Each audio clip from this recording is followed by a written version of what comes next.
Well, looky here. It's time to podcast again, live from Times Square. It's Opie Radio.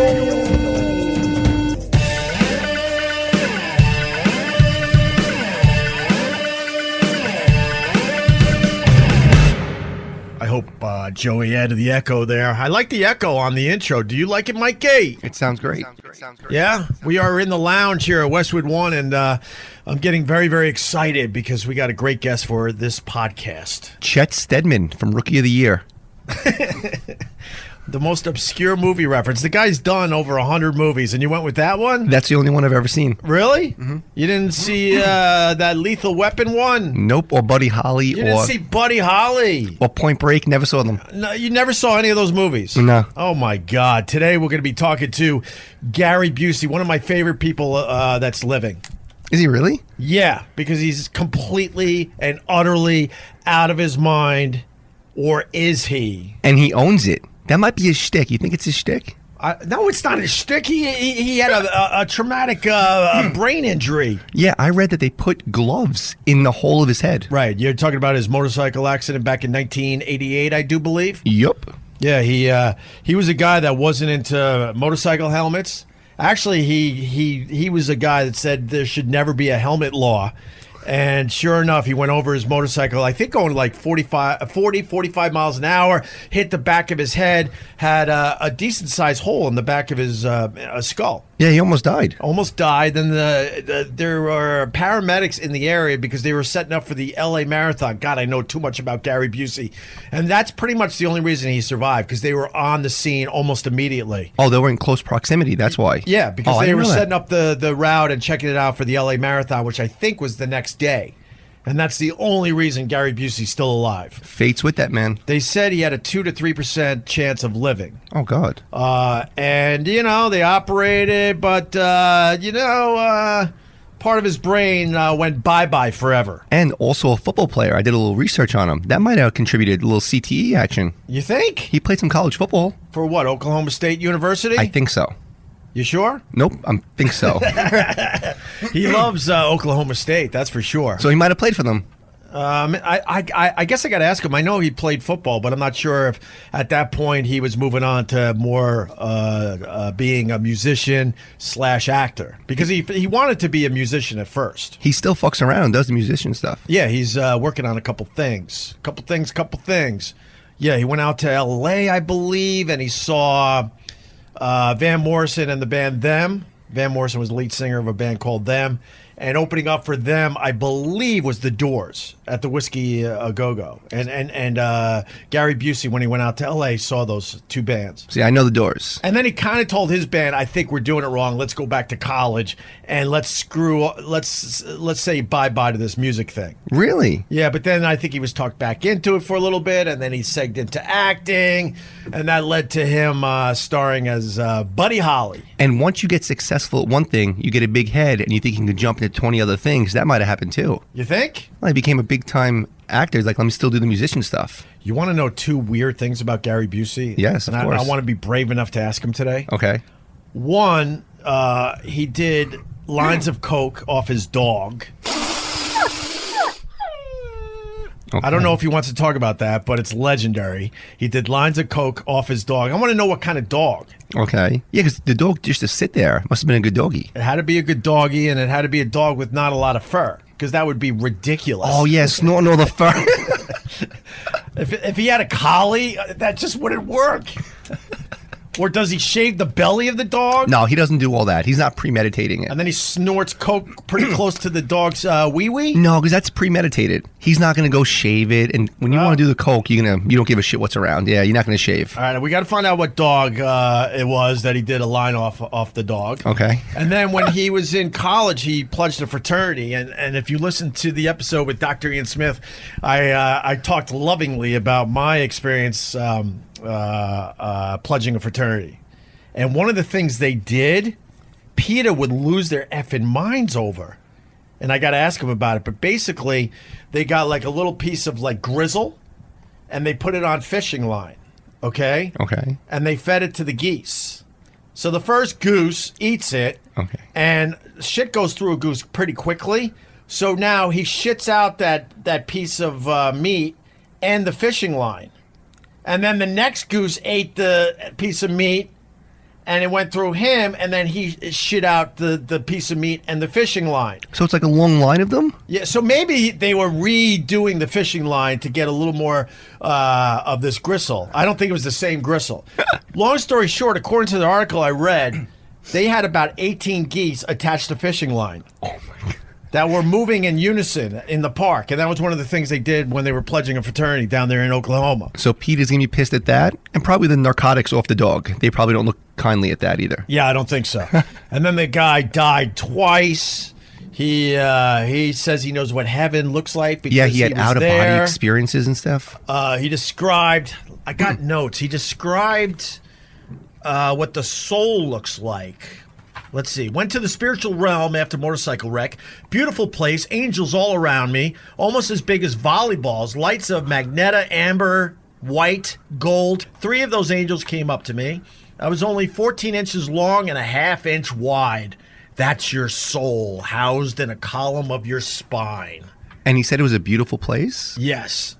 And he had the choice to join the spiritual realm or return to Earth.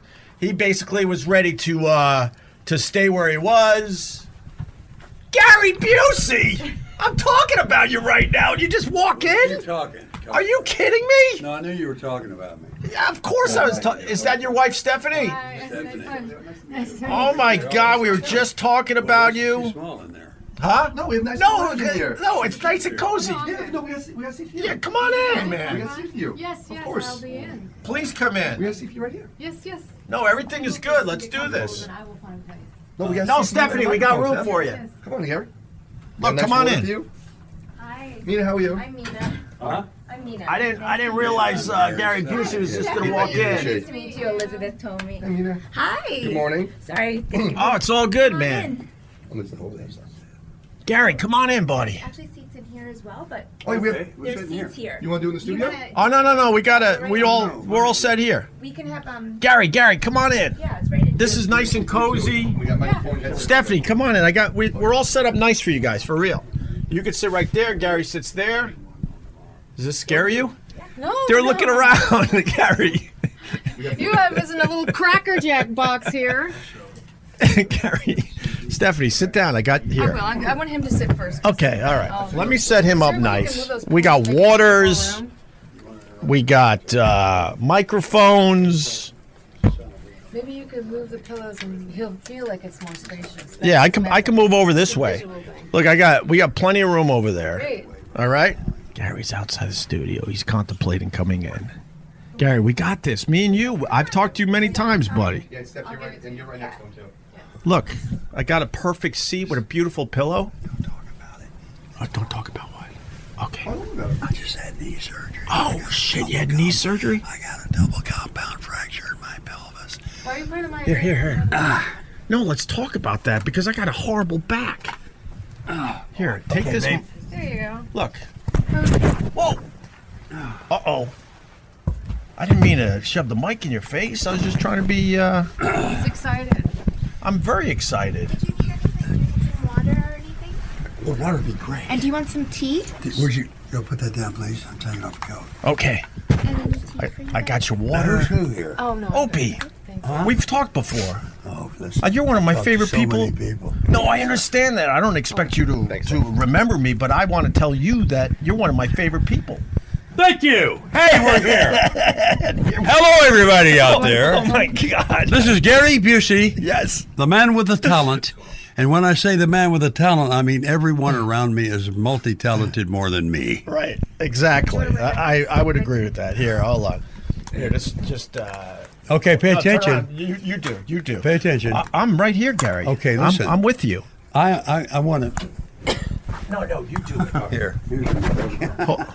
Hold on. All right, you got it now? Okay, Gary. Here you go. Yay. All right, we're focused. How are you, buddy? I'm great. It's really fun to be in this bustling, hustling city that never sleeps. Yeah, Times Square is crazy, isn't it? Times Square, Has so much energy. it's not crazy. Times Square is a unique dimension of a surrealistic reality dream that you stand in, walk in, breathe in, and feel in. All your senses are multidimensionally alive in Times Square. The reason they call it Times Square, Yeah. a lot of people don't know this, but time was created at Times Square. That's why this Greenwich point in England where time began? Yeah. No, time began in Times Square. Write that on your refrigerator so you can remember that when you go to Times Square. You'll be evading time. You'll be in a place and time that doesn't move. You'll be in a place and time that is so fun to be in, you'll never want to get out. And if you stay in Times Square, there's places to sleep. Yeah. Right down there on the curb or the sidewalk or the steps. Or Right. Get a room in Aunt Millie's boarding house bed and breakfast. Right. Where they serve you defrosted leather for Really? tortillas, make tortillas out of it. Yeah. It's good. Okay. Sounds delicious. And that's Gary's wife, Stephanie. How are you, Stephanie? She's brilliant. I love she knows how to And jump in. the way she said it sounds delicious. You can do that one on your own, honey. I think I will. I'm excited for you, man. The book is doing very well. The book is doing very well, and it's what the book is about, kids. Well, can I just say the title so people know? I was going to say that. Oh, sorry, Gary. No, Go you ahead. say it. No, I'm scared to coming say it from now. you, you're the leader. Go. Buseyisms. No, where's the book, honey? right here. He's wrong. How am I wrong? It's right here. No, that's not what it's called. What? Look. It's not Buseyisms. Busey. Gary Oh, Busey. Yes, Gary Busey. Busey. So Buseyisms. Buseyisms. And this is Buseyisms. There you go. this is basic instructions before leaving Earth, Right. which spells Bible. Whoa. If you look in the back, you'll see all the Buseyisms here. Yeah, you got all the Buseyisms. It's You know not what- religious, by the way. Huh? It's What? not religious, by the way. It The- says Bible, but it's not a religious book. It's about Gary's life. It's about my life. What I've done, I pulled back the curtains to my life.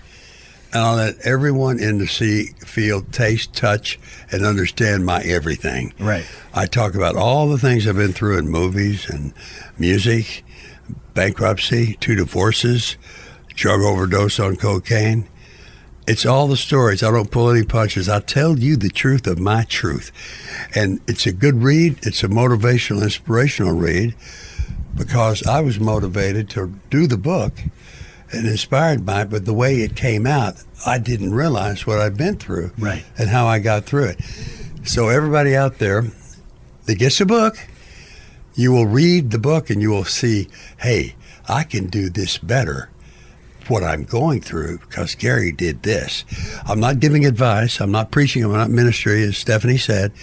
It's a true cutout of what life is and what it was for me and how I went through it, how I got through it. And now here I am today in New York City.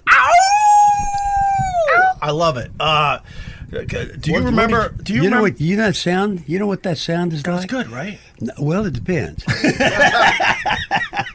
Because what you sounded like Come on. is you just sat on a big hot weather vegetable and the stem went right in your ass. Oh shit, that's not what I was Well, don't going say that. for, Don't say the man. S word. Can we say Sorry. those words? Yeah, we could curse, but if Mr. Busey doesn't want us cursing, then we're not cursing. No, it's not today. cursing. I'll Are you tell you kidding right me? now. No, He's it's not got, like, cursing. It's not potty mouth. cursing. The word shit. Yeah. Means shit.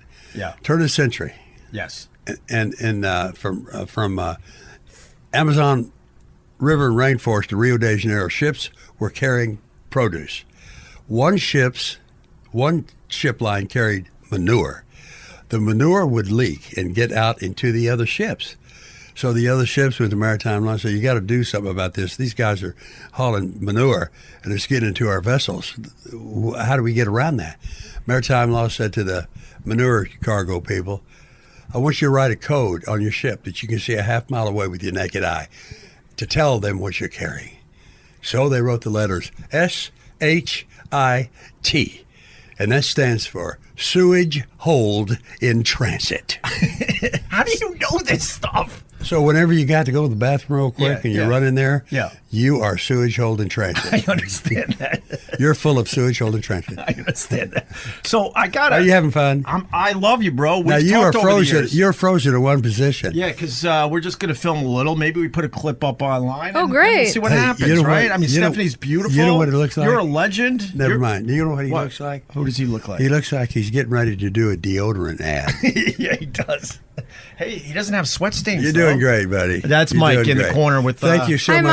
Mike. Yeah. So In the corner. I got to ask you about the motorcycle accident. There's so much I want to talk about, but Go, the motorcycle, take it. the motorcycle accident seemed to be, dare I say, almost a blessing. It seemed like it changed your entire Yes. life. Do you remember the day of the accident? December 4th, 1988, 1:15 in the afternoon on a Sunday. I ran around a corner on a Harley Davidson, Harry Softail, and the back wheel hit some sand and started swiveling like a fish.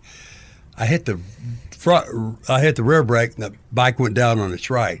Then I was going down the ground. I got scared. I hit the front brake. It flipped me over, hit my head and pelvis on a curb, split my skull from my temporal to the top, knocked a hole in it like a 50-cent piece on the right side. Wow. They took bones out of my pelvis to replace that hole in my head. He's truly a butthead. Oh. Yeah, thanks for the tip. Okay. No, I can't live without tips. She knows how to jump in at the perfect time, Gary. She really is. Listen, we've been together 32 lifetimes. 32 lifetimes. Yeah, we're soulmates, deep soulmates. I want you to feel the hole in his head. Right here, feel the dent. Come on. Yeah. This is. No. I don't know. I don't know if I know you well enough. Wow, that's a dent.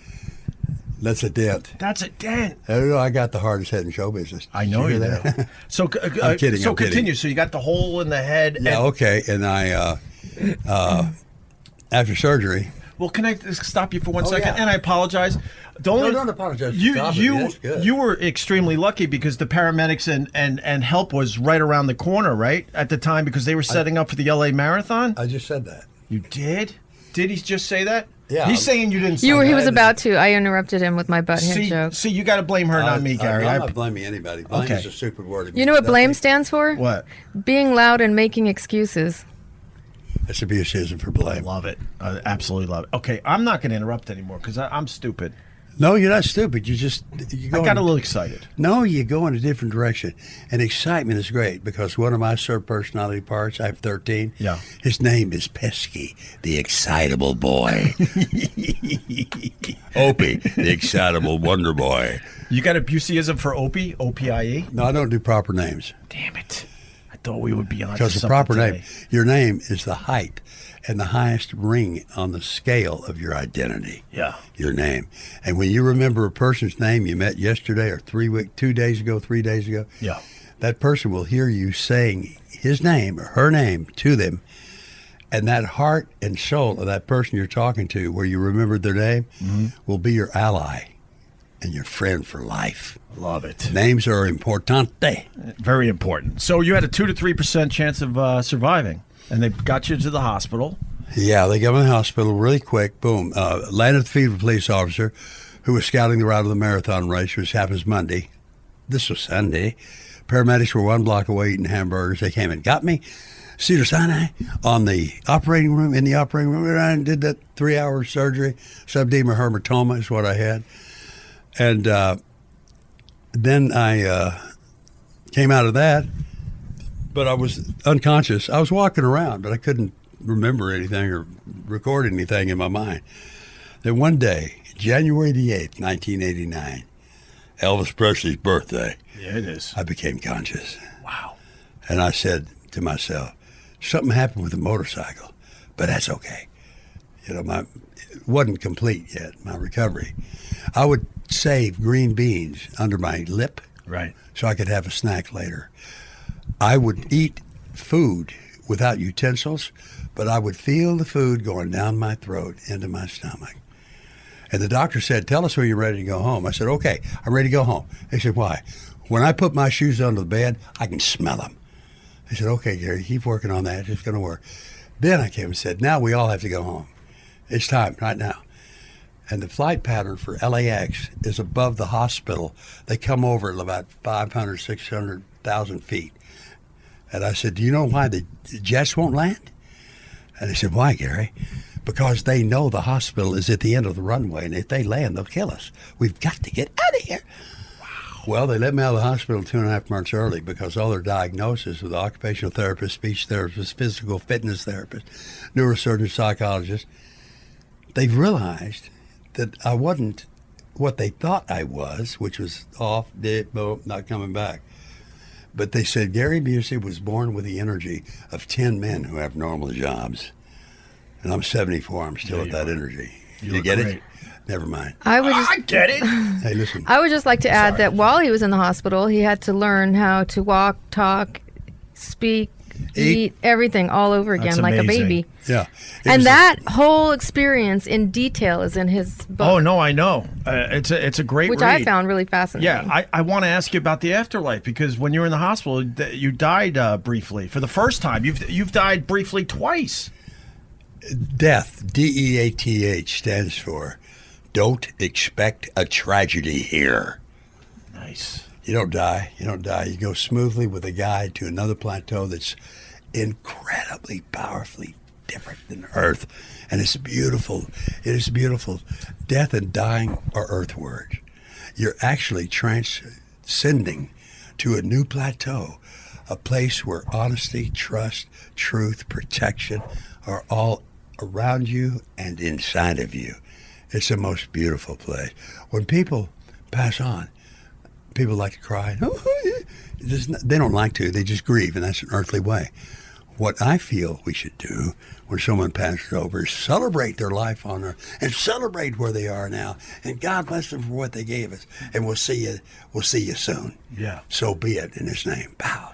On Earth, most of us are just simply scared to die, and we look at it very, very differently than maybe we should. I mean, everyone is born and everyone's going to die. Yeah, but we don't want to accept that. Yeah. We don't want to accept that part of it. What is it that you feel makes the people who feel that way not want to accept that? I think because you're going to miss the person. Well, the person's always there. And what moves on? Your spirit or your whole Spirit, being? Your spirit and your soul.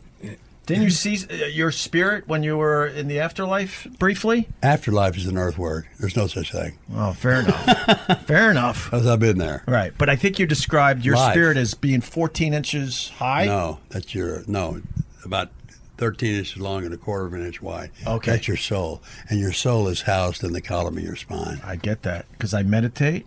Meditate I do is yoga. beautiful. Prayer is great. Yoga I'm is into great. spirituality, so I get what Great, you just man. said. Right. Do you meditate? Yeah. Yeah. I learned to meditate years ago when I studied Siddha Yoga meditation from Ganeshburi, India, with a lady named Guru Mai. And I learned to go so deep in myself. I knew who I am at the deepest level, and that's deeper than any canyon you could find on earth. Yeah. We all have that depth in us. We all have that truth and that love and the things we've been through in past lives. That's here with us today. Yeah. So don't close off to your complete truth. When you close off to your truth, you're not being truthful to you. I understand. I do a lot of meditating. I don't go. I've only been deep in meditation a couple times, and I've come out of it, and I can't describe in human language what I saw and experienced. Can you relate to that? Can you? No. No, why not? Because art is in all of us. Yeah. And art is only the search. It's not the final form. Okay. Everybody living is an artist in one way I or another. believe that too. We're on the same page. I went to a seminar of meditation at South Fallsburg, New York, Yeah. where the ashram is. Yeah. And we meditated from 4 a.m. to 10 p.m. Wow. And we had breaks, like 20, 30-minute breaks, and had the tea and the croissant. And it was lovely. And the corpse position, where you lay flat on your back and put your hands, cross your hands over your heart, that was the best position I've been in because I went so deep in myself.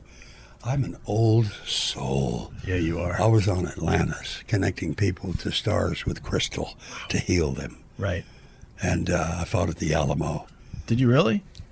Stephanie I know about her. is a certified hypnotherapist, and she does past life regressions. And she did one on me when I fought at the Alamo in 1836, March. Were you injured at the Alamo? I was killed. I got shot right over the heart.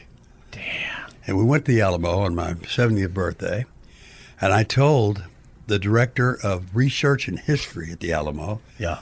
what I got from Stephanie when she gave me that. The name. He had his name. Hang on. Yeah, but what he had to do, the director and the history guy, he had to go in the research it. He said, yes, you were here. Your name was Billy Mills. You're from Chattanooga, Tennessee. You came out with David Crockett. And you got shot right above the heart, way over there in the corner of the courtyard where the Mexicans broke over the wall. And you were singing, you were screaming, come and get it. and you had no shirt on and a whiskey bottle and a 6-shooter, and you got the bullet right over your heart. It's a hell of a way to go. This lifetime, Yeah. I was born in Goose Creek, Texas, down by Houston. Right. And that's the site of the San Jacinto battle Yeah. where Houston beat Santa Ana in 20 minutes before they were awake. I didn't know that. It's called a quick hitter. The quick hitter. Okay. What about your upbringing? You had a tough time with your dad, huh? He was a tough man. No, I didn't have a tough time. I went through it. I saw there wasn't nothing to it. And a beautiful thing about it, Dad just came from World War II. He's a Seabee. Yeah. He was building runways, and he also had combat. When Japanese were on the island, he was a big guy. He was like 6'2" and Native American, Indian, Delaware, quarter blood. They gave him a BAR, a Browning automatic, a big kind that had a tripod on the barrel. That's why he shot it. And Dad never, back then, they didn't have post-traumatic stress syndrome to help the guys that came back from the war. So he was still in the war in his mind when he was back home with his family. So it wasn't me that went through the hard time, it was him. And I was there with him. Then when I got a job in the motion picture business, he came out to California and was very respectful. And he was very proud to be my dad. That's awesome to hear. Yeah, that's a miracle and a blessing. Right. And that led to Buddy Holly wasn't your first movie, obviously. But Buddy Holly story. the No. Buddy Holly story was 1979. Yeah. Right? Very good. And a lot of people don't know that you started out as a musician. I mean, a lot of people do know. I'm sorry to say that. But you... Don't be sorry about anything you say unless you mean Well, I mean it, though. I had no idea he was a musician Oh, at really? first. Oh, I had no clue. Yeah, you had quite a run at that, Gary Busey. I know. You came close. Whether you can play it here or... No, or I'll yet. play it on the podcast. Okay, good. What do you got? 2 songs. One's called Not Fade Away by Buddy Holly. I know that song And the well. second song But is... but you sing it. The second song is My Love Goes All the Way, a song I wrote. Beautiful. I sing them all. Teddy Jack played every instrument and produced it and master mixed it. And there it is. All right, we're going to play both songs. Can I have that disc, or we have to... Is it the only CD you got? How am I going to do this? What do you mean, how you going to do it? You're going to take it and play it and give it back. Okay. All right, we'll upload it, and then... Here, upload this, because he's going to want his CD back there, Mike. Yeah, you can't have CD. There, you can't have that. CD means many things. Can you think of one thing it does mean? Compact disc. Yeah, that's good. What about another one? Cross-dresser. Cross-dress is good. That's good. See? It's good. I got opiisms. CD. I like that. I got a C word, but maybe not. Yeah, we shouldn't go there. Good call, Greg. There's a lady in the room, and Gary's lovely wife. Let's take a listen to some of Gary's rendition of Not Fade Away, and we'll play his original song in its entirety a little later. For the record, big Buddy Holly fan here, and reason be, I saw that Academy Award-nominated performance back in the late 70s when I was 14. Fact is, Gary turned me on to Buddy, as he did many other artists of my generation. Go get him, Gary Busey. I'm gonna tell you how it's gonna be. You're gonna give your love to me. I wanna love you both night and day. You know my love will not fade away. You know my love will not fade away. Oh, love is love but not fade away. Fade away, fade away, not fade away, never fade away. See you later. Gary's still sounding awesome. Let's take care of the sponsor, Greg. Hi, Quip. How are you? I love my Quip toothbrush, Mikey. You want to help me out with the live reads today, Mikey? Because I see you over there with a microphone in front of your face. Of course, I love Quip. Who doesn't love Quip? I stuck my Quip toothbrush to my mirror because I'm so proud of what it looks like. This thing is so awesome. It's so sleek. I love it. And what people don't know is that I got a Quip toothbrush before they started advertising on the Opie Radio podcast. How about that? That's why they jumped on. You were saying how much you loved Quip. Yeah, Quip is awesome, and you don't have to. It takes like one little battery to charge it, And then you just replace the batteries and you're good to go. You don't have to plug it into a wall and all that crap. The design is amazing. The timing thing is great. I'm actually brushing my teeth way longer. I realized I was not brushing my teeth long enough. My God, I'm lucky that I still have all my teeth. But with Quip, every 30 seconds it like pulses, and that means you got to move to another side of your mouth, and it's 2 minutes, and you don't mind doing it for the 2 minutes, and it's beautiful. Simple as that. What else can I tell? Oh, I know what else I could say about Quip. They replaced the bristles. They replaced the bristles with your old electric toothbrush. You used that until it was worn down to nothing, right? Not with Quip. They know. I think it's like every 3 months they send another bristle in the mail, and then you pop that baby on, you got a brand new toothbrush. Hey, they thought of everything. And I think a lot of dentists love Quip. 20,000 dental professionals. My God, can we list all 20,000 dental professionals on my podcast, please? I don't care how many dentists. I know there's a lot of them. I know. Actually, my dentist, I went in for a cleaning recently, and he was trying to hand me a toothbrush. I go, I got my Quip. I don't need your free toothbrushes anymore. How about them apples? Huh? And he also knew about Quip, by the way. But he's not doing that well where he could just hand out a Quip to every person that goes into his office. But he knows about the Quip, and he says, yeah, you're doing good. So there you go. Quip starts at just $25, and if you go to getquip.com/Opie right now, you get your first refill pack for free with the Quip electric toothbrush. That's your first refill pack free at getquip.com/Opie. That's getquip.com/Opie. That's getquip.com/Opie. Guys, Brian from Moorhead, Kentucky. Letting y'all know, listen to every episode. Caught the last year or two on Sirius. Become a huge fan. Haven't missed an episode since.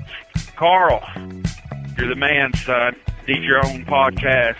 Joey, you sound like an old school pimp. Love you guys. Keep doing it. Peace. Now that you've heard Gary Busey's rendition of Buddy Holly's classic Not Fade Away, we'd like to let you know to check out our links in the description for this episode so you can purchase it, as well as vinyl and other limited edition merchandise that's available. Plus, you can get Gary's song All the Way. You'll hear some of this recording later in the episode. We'll even leave a link for Gary's book, Buseyisms, Basic Instructions Before Leaving Earth. We're all big fans of Gary here at Opie Radio, so make sure to support our friend. Thanks. Opie Radio. What the fuck? The Opie Radio Podcast. What the fuck is he talking about? I'm confused. No, I make fun. When we left off, Gary and Greg were talking about what CD could possibly stand for other than compact discs. The biggest meaning for CD Yes. in the 80s, when it was rampant, is Cocaine Dick. Cocaine Dick. And that leads Remember to... him? Always showed up on the corner with a blue hat on. I did a little bit. I didn't do L.A. Coke, though. I did Geneseo Coke. That's a good segue into how you battled drugs, which is also in the book. Yeah, we're going to get there. The overdose I had. I did a little Coke in my day, and Gary Busey did a lot of Coke in his day. But I went to a SUNY school. How do you know? You're turning into a stupid idiot. Me? No. I thought you said I wasn't stupid. Well, you are now. No, I was going to make the comparison that I thought I was doing Coke because I went to SUNY Geneseo, and I doubt it was as strong as the L.A. Coke. That's all I was going to say. I'm talking about cocaine that was probably cut with all sorts of stuff that it was barely cocaine by the time I put it up my nose. Mr. You know, Busey? in the 30s and the 40s, they would sell vials of cocaine 3 inches long. Yeah. And that big around. Wow, that's like $50. And it cost $30. Wow. You could buy it by the ton. And then it went Schedule 3, which is illegal. Yeah. Did you enjoy cocaine? I didn't like it. Well, you know what it is? I like the pot better. I'll tell this. It doesn't matter. Why doesn't it matter? That's Cannabis yeah. is being discovered now. Yes, it is. To be very healing, where you don't smoke it. You use it in baths. You use it on your knee. CBD, brother. CBD. Fist bump for that. Oh. Ow, fuck. Oh, my God. I meant in a nice way. That's the best video ever. That was a good one. That was a good one. You know what the good news is? I think you could fight. You scare me. Should we call the Can you fight? paramedics? No. Does he need his hand attended I'm to? good. I'm good. I just wasn't expecting it. I wasn't expecting it, but I know all You about said fist bump. Yeah, nice though. Do it again. Nice. No, one more. I'll show you.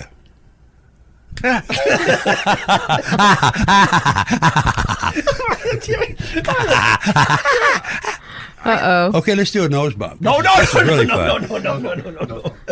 All right. No. I have to say no on the nose bump. Okay. Because my nose still moves from a car accident I had in Rochester, New York. Not that you no. want to know about it, but I say- it still moves up and down. You know what? I never got it fixed. The only thing I can say to that is SFW. What's that? So fucking what? I'm just trying to relate to Gary Busey. It's not working. But CBD, I know about CBD and how. What's not working? I think we're trying. No, that was a joke. I think we're. Oh. Aren't we getting? He knows along? how to kill a joke. I'll just spoiler alert. I think we're getting along though. No, Oh, we're very getting along much. great. He loves Okay. you. Oh, good. I can tell. You can tell? Yeah, I know Yeah, the yeah. difference. Oh, good. Yeah. I adore both of you, but I'm not gay. I got good news. Ah, for that's you. yeah. That's, You know what gay stands for? Oh boy. It was no, not oh boy. That's good. That's a good one, right? That was good though. That was very good. I'm Sometimes impressed you with that. fall into a good line. No, it was created. The word was created by the homosexuals at the first gay pride parade. And gay, when the homosexual says, yes, we're gay, to the heterosexual, G-A-Y means good as you. Oh wow. Isn't that beautiful? Yay. That is beautiful. I love gay people. God bless them. I love I grew up in the homosexuals. hair. My mom had a beauty supply store, so I grew up just with the gays. All of them. I love them. Yeah. They're great, man. They're great. Amazing. Yeah. Men and women doesn't matter. And forget the judgment I on love you all because people. judgment doesn't count. Right. Because you're living the truth of who you truthfully are and born with. God bless you. Keep it up. Holla! Allah. No, God, that's Middle East stuff, man. Don't do that. He's the shit out of me. Anyway. What are you? Holla means hallelujah. What do you silly mean, what goose. am I? Allah, A-L-L-A-H, Halla. is the God of the Middle Eastern terrorists. Well, God bless them. Yeah. All right, God bless listen. them all. All right, listen, let's do the. So did you. What does that look for? Because No look. we're in the open now, so you We're tell good. me. All good. Tell me what the look was for you gave It's me. just I can't wait to get home alone with you and take your clothes off. Wow, Gary. We're done. No. What, Shall we wrap it up? Wrap it up. No, don't wrap it up. No. Good for you, Gary Busey. She gave me a 2 double wink, which means I'm kidding. You'll never get anything Oh, really? from me. Oh, why'd you do that, Stephanie? That's a woman's prerogative. All right, so the cocaine thing, did you enjoy it? Was there a time you enjoyed being on cocaine? Because it seemed like you did a Put lot. that in this and carry that way. I'm sorry, I took What it happened out. now? No, Oh, you giving the play disc it, back? He's going to put it in safety. You Oh, gotta go all back right, in the yeah, we bank. got to keep the CD safe. Got to go back in the bank. Here, the CD safe. I want to make sure I load it up. Can I give it to Stephanie? Or you? Jesus, Mike, he's in the middle of a question. Now you give him the CD? Come on. Is this past me. the CD? Let me load It's it my up. turn. That's valuable music. She just yanked it out of your hand. I know she does that all the time. Okay, so So what's your question about OPD? no, the cocaine. We know about. Oh, yeah. We know about CBD, which is Listen, let me tell you, folks. You folks out there listening right now, Yeah. take it from one who knows. And you can get the book, Gary Busey Buseyisms, and read about my fall. Yes. But I rose and back up into grace when I stopped doing what was killing me. I realized doing cocaine, I was dancing with the devil in a very tight circle. I couldn't get out of the circle because he was leading the dance. You guys on drugs and cocaine and that stupid stuff, stop doing it. Because the great tragedy in life is not death. It's what dies inside of you while you're living. And you're killing yourself when you're doing drugs, heavy drugs, that way. Cocaine, meth, crack, poop, whatever they call it Opioids. these Is days. it What? opioids? Was that? Oh, the opioid. That's a big one, and The that kills opioid your thing liver. in And America is just out of control. that kills your liver. My friend does anesthesia for transplants. Yeah. Young people waiting for livers. Young people transplants. 30s. You think it's not going to get you? It's getting you. Right. It's a tragedy in this country. You know, you go in for a little injury from football or some kind of sport. Next thing you know, you're addicted to opioids. Not good. No. And then the prescriptions run out, and then you have to go and get the heroin. That's right. I know how this works. Not good. Where did you get that menu? What do you mean? You heard me. That menu's good. That menu of what you do when you're taking drugs, where you go the next we time. all It's like know you're ordering 5-course meals 3 at a time. But don't we all know someone that's how it happened? Like all of a sudden it's an innocent kid. He goes in because he twisted his knee or whatever, and the doctor goes, here's some Oxycontin. Have acupuncture instead. That helps. It does help. Percocet, Bergadan. Right. So how'd you get off the coke? And you OD'd on cocaine and died again, right? Briefly? You're asking the question. Then you're asking the question. And then answering you're answering it. So there's no use for us here. No, Gary, he's excited, Gary, the whole time. Yeah. He's so excited he was. What was your question again? I thought. What's your question again? Aww. I thought. Come on, cheer up. Gary. He's putting on an act. He's not. No, I'm not. I'm both- just having fun. No. So, Well, I don't know. I only know what I read. So I read that you OD'd on cocaine and you died again briefly. Is that true? That's a good question. Your overdose. The overdose. Uh-oh. I think he's thinking about it. Oh, okay. No, not at all. The place where I died was a traumatic brain injury surgery. The cocaine was just an overdose. Where May the 3rd, 1995, sitting out behind my house. No, I came home from Dallas, and I was doing cocaine, and I went out and took some cocaine and took more and finally OD'd. And the ambulance came and took me to, where did it take me? Golly. Cedars-Sinai. No. I think it was St. John's. Daniel Freeman. St. John's. No, that was head trauma. Oh. Where they could take me for a cocaine overdose. Anyway, the hospital. Yeah, hospital. We'll call it that because they all are. Anyway, I went there and got taken care of in a great way. Oh, I know. They took me to Cedars-Sinai when I crashed motorcycle. An orderly came with my brother, Richard David. God bless you, Richard, in the name of Jesus Christ. The orderly said, you got to get your brother out of here. They got him under 12 layers of drugs. Right now, he's naked and chained to a metal table in the insane He's ward. back to the motorcycle accident. He's gone from the drug overdose back to the motorcycle accident. FYI, in case anyone's confused. No. Your brother David came at the motorcycle accident. And that's when you got switched to Daniel Freeman. But he was asking That's you... what I'm saying. Yeah. They took me to Cedars-Sinai. The orderly told my brother that. Then my brother, my mother, my sister went around looking for hospitals, and they found Daniel Freeman Hospital in Inglewood, where they had a brain injury ward. And I had a traumatic brain injury. My skull was split from my temple to the top of my head, and a hole in it like a 50-cent piece. And unconscious I was. But I was still moving and walking around. And January the 8th, Elvis's birthday, Right. I became conscious. Right. And I had to stay there learning how to walk and talk and eat and dress myself. And I told you that story, and finally got out when they discovered I had a lot of energy as a normal man, normal job man, 10 men with normal jobs. Yay! I got home. But what I carried with me was short-term memory lapse. I could not remember anything that happened 30 minutes, an hour ago, 2 hours ago. So I found special places where I put my keys, my glasses, my wallet, my cell phone. So I would always go to that point. And that's how I slowly started regaining my consciousness back for dismissing short-term memory lapse. Now, that's something. It's like, wow, wake up in a hotel room and you don't know where you are. You really don't know where you are. This happened to me. And I said, where am I? I said, get the little matchbook. I opened it up and said, St. Louis, Hilton. I went, oh, God, I'm St. Louis. Okay. Wow. That was a press tour that I was doing for Right. a motion picture I did. Wow. That's amazing. Your mind and your brain are incredible facilities. Yes. And I'll explain to you what a deja vu is. Okay. A deja vu is when you see something, I've seen this before. I've been here before. Well, no, what's happening is your mind is picking up the information your eyes are seeing, and they give it to you to see first. And then your brain picks it up, and that's when you consciously see it. And that's when you say, hey, I've been here before.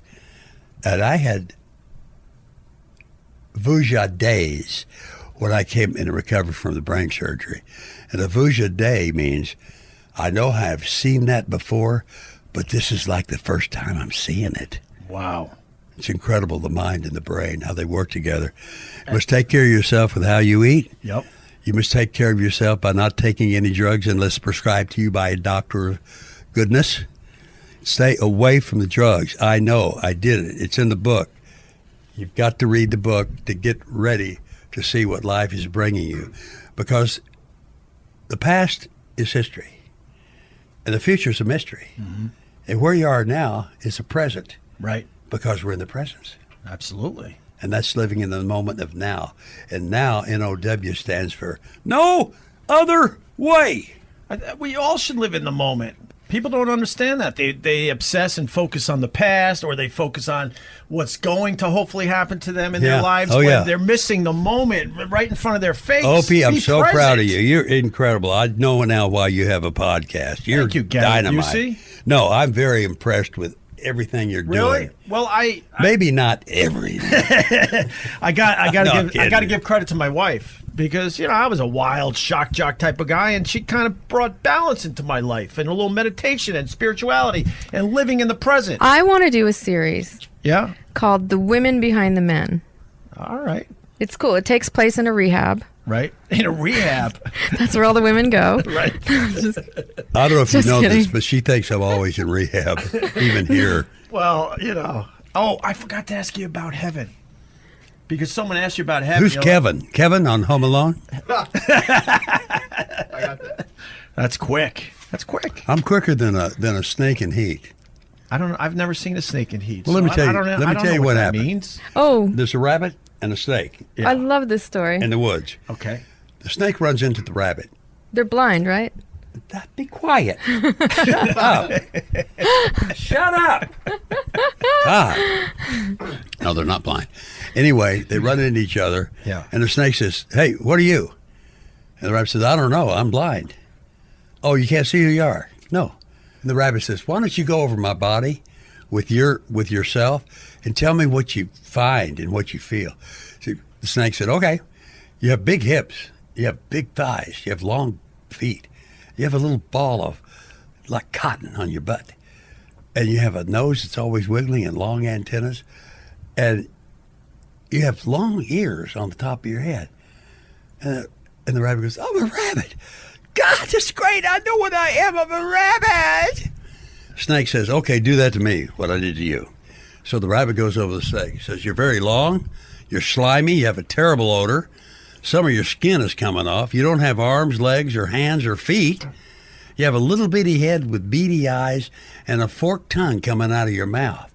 And the snake says, "Oh my God, I'm a fucking Hollywood producer."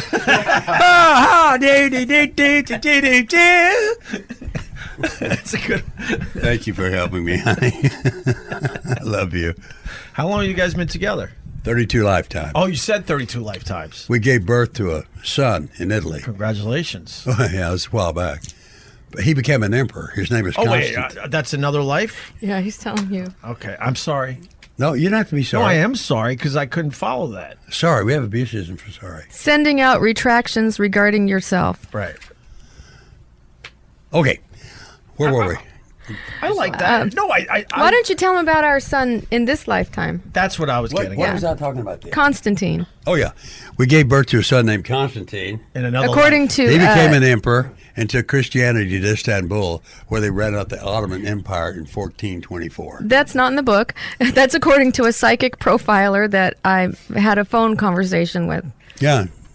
Wow, you guys have a hell of a life. Well, listen to How this. do you keep track of all this? It seems like there's a lot more birthdays you got to worry about. I have a photographic memory. I know you do. What are you showing me? Here's a picture He's opening of up. our son Luke. And he's not going to say where he goes to school like he does in every other interview. Oh my God, He's 8 years old, awesome. third grader. I got an 8-year-old. Oh, wow. Oh my God, we should have a play date. Oh my God. Let's go. Let's do Okay, it. you guys out there on podcast land, we're going, bye. You got what's his birthday, if you don't mind? February 23rd, 6:40 a.m. Bravo. Someone asked you about heaven. What is heaven like? And you said you know what heaven's like because you've been there. Heaven's Can right you here just- on earth. If you want to be in heaven, you can call it on earth.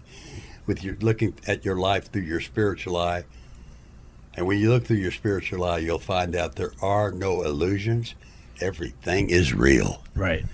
And it's a powerful place to look from. Because your spirit's the most valuable thing you own. You are your own spirit. You have a soul. You've been traveling through lives in different dimensions before time began.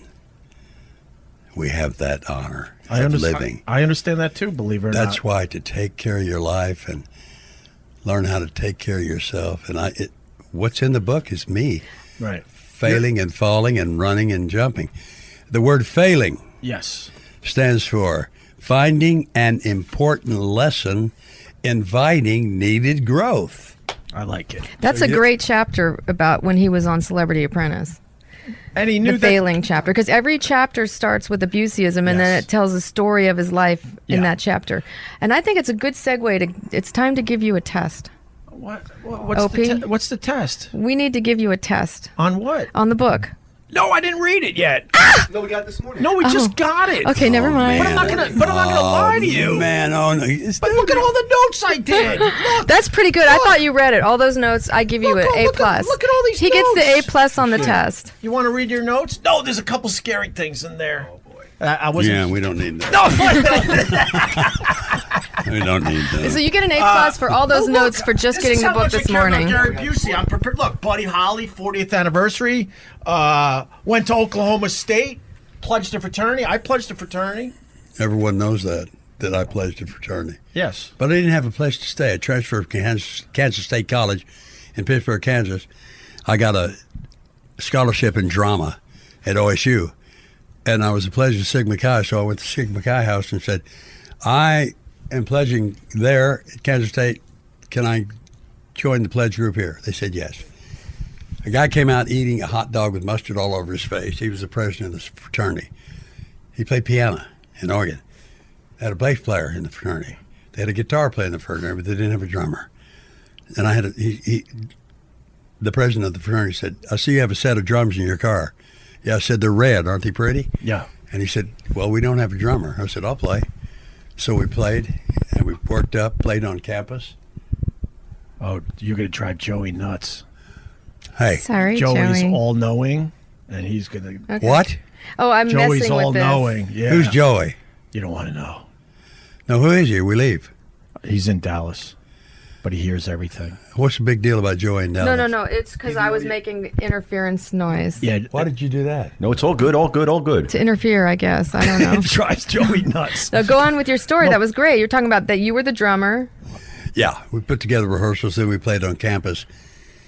4-piece, harmony, like Beach Boys, the Association, Yep. the Beatles. We didn't write any songs, we just cover band, and we were very good. And I said, hey, let's go to Los Angeles in 1966, and we got a 1959 station wagon with a yellow trailer on the back with a guy pulling a rubber band. We drove on the original Route 66. Came and got an apartment in the valley, started playing a little dive joints. Kept playing, What do you need to do? You're making me very nervous. Oh, that's Mike. If you could sit down and just be Mike. still, it would help a lot. Jesus, Mike. Can you punch You him? stood up. It's like you're in a mental ward. You stood up and didn't know what to do. He's very jittery, right? Yeah. And he's got OCD. You could punch him like you punched me. I wouldn't mind at all. No, I I wouldn't wouldn't. mind at all. It would knock some sense into No, him. to be you know honest what? with There are 4 more times before we leave you're going to get punched. Great. Can you at least warn me? I'll let you know. All right. So You know what's really good? What? I won't no, do it. hit me on the thigh. I know it. You're looking at my thigh. No, that was her. Oh, okay. Not her, but the her in your mind. Oh, okay. You know, a big part of your femininity comes out to me. Really? Yeah. Is that good or bad? It's good. It means you probably wear women's panties. No, I don't wear women's Back to the panties. story of the band. No, but I want to We go. digress. We got it. I think there's a little feminism in every male, Absolutely. though, right? You should see all the times he cries at home. Do you cry a lot, Gary? I'm a crier. He cries I'm when not we a watch crier. commercials. Do you I'm not really? a crier. What commercial? Can you give us one? Oh, I think the last one was 1-800-CONTACTS or something. What? What? Speak, dummy. You got the floor. No, I don't cry. No? My dad. I have Native American blood in me, Delaware and Cherokee. Yeah. My grandmother was a half blood, Delaware. My dad was a quarter. You don't cry. Only sissy boys cry. Do you believe that though? No, but that's I what his believed it dad then. used to I was- tell hey, him. this question was for me, not for you. Yeah. I mean, No, I realized that's right. You don't cry. And I didn't. And when I said, Dad, I can't mow the lawn with that lawnmower. Dad would say, can't, never, did, do nothing. Go. Wow. I was raised like a military. Right. And I love it because it made me what I am today. But let's just interject here. We don't raise our child that way. We let him cry. We think crying is good. No, we're not talking. And Gary understands the Stephanie, cry. what are you doing? Well, that's good. We're on one subject here. Yeah, that's true. We were on one subject. Stay on He's one. right. Don't divert. He was right about that. Yeah, He was right. But you learned that it's okay to cry. Oh, yeah. It's But great. you don't really.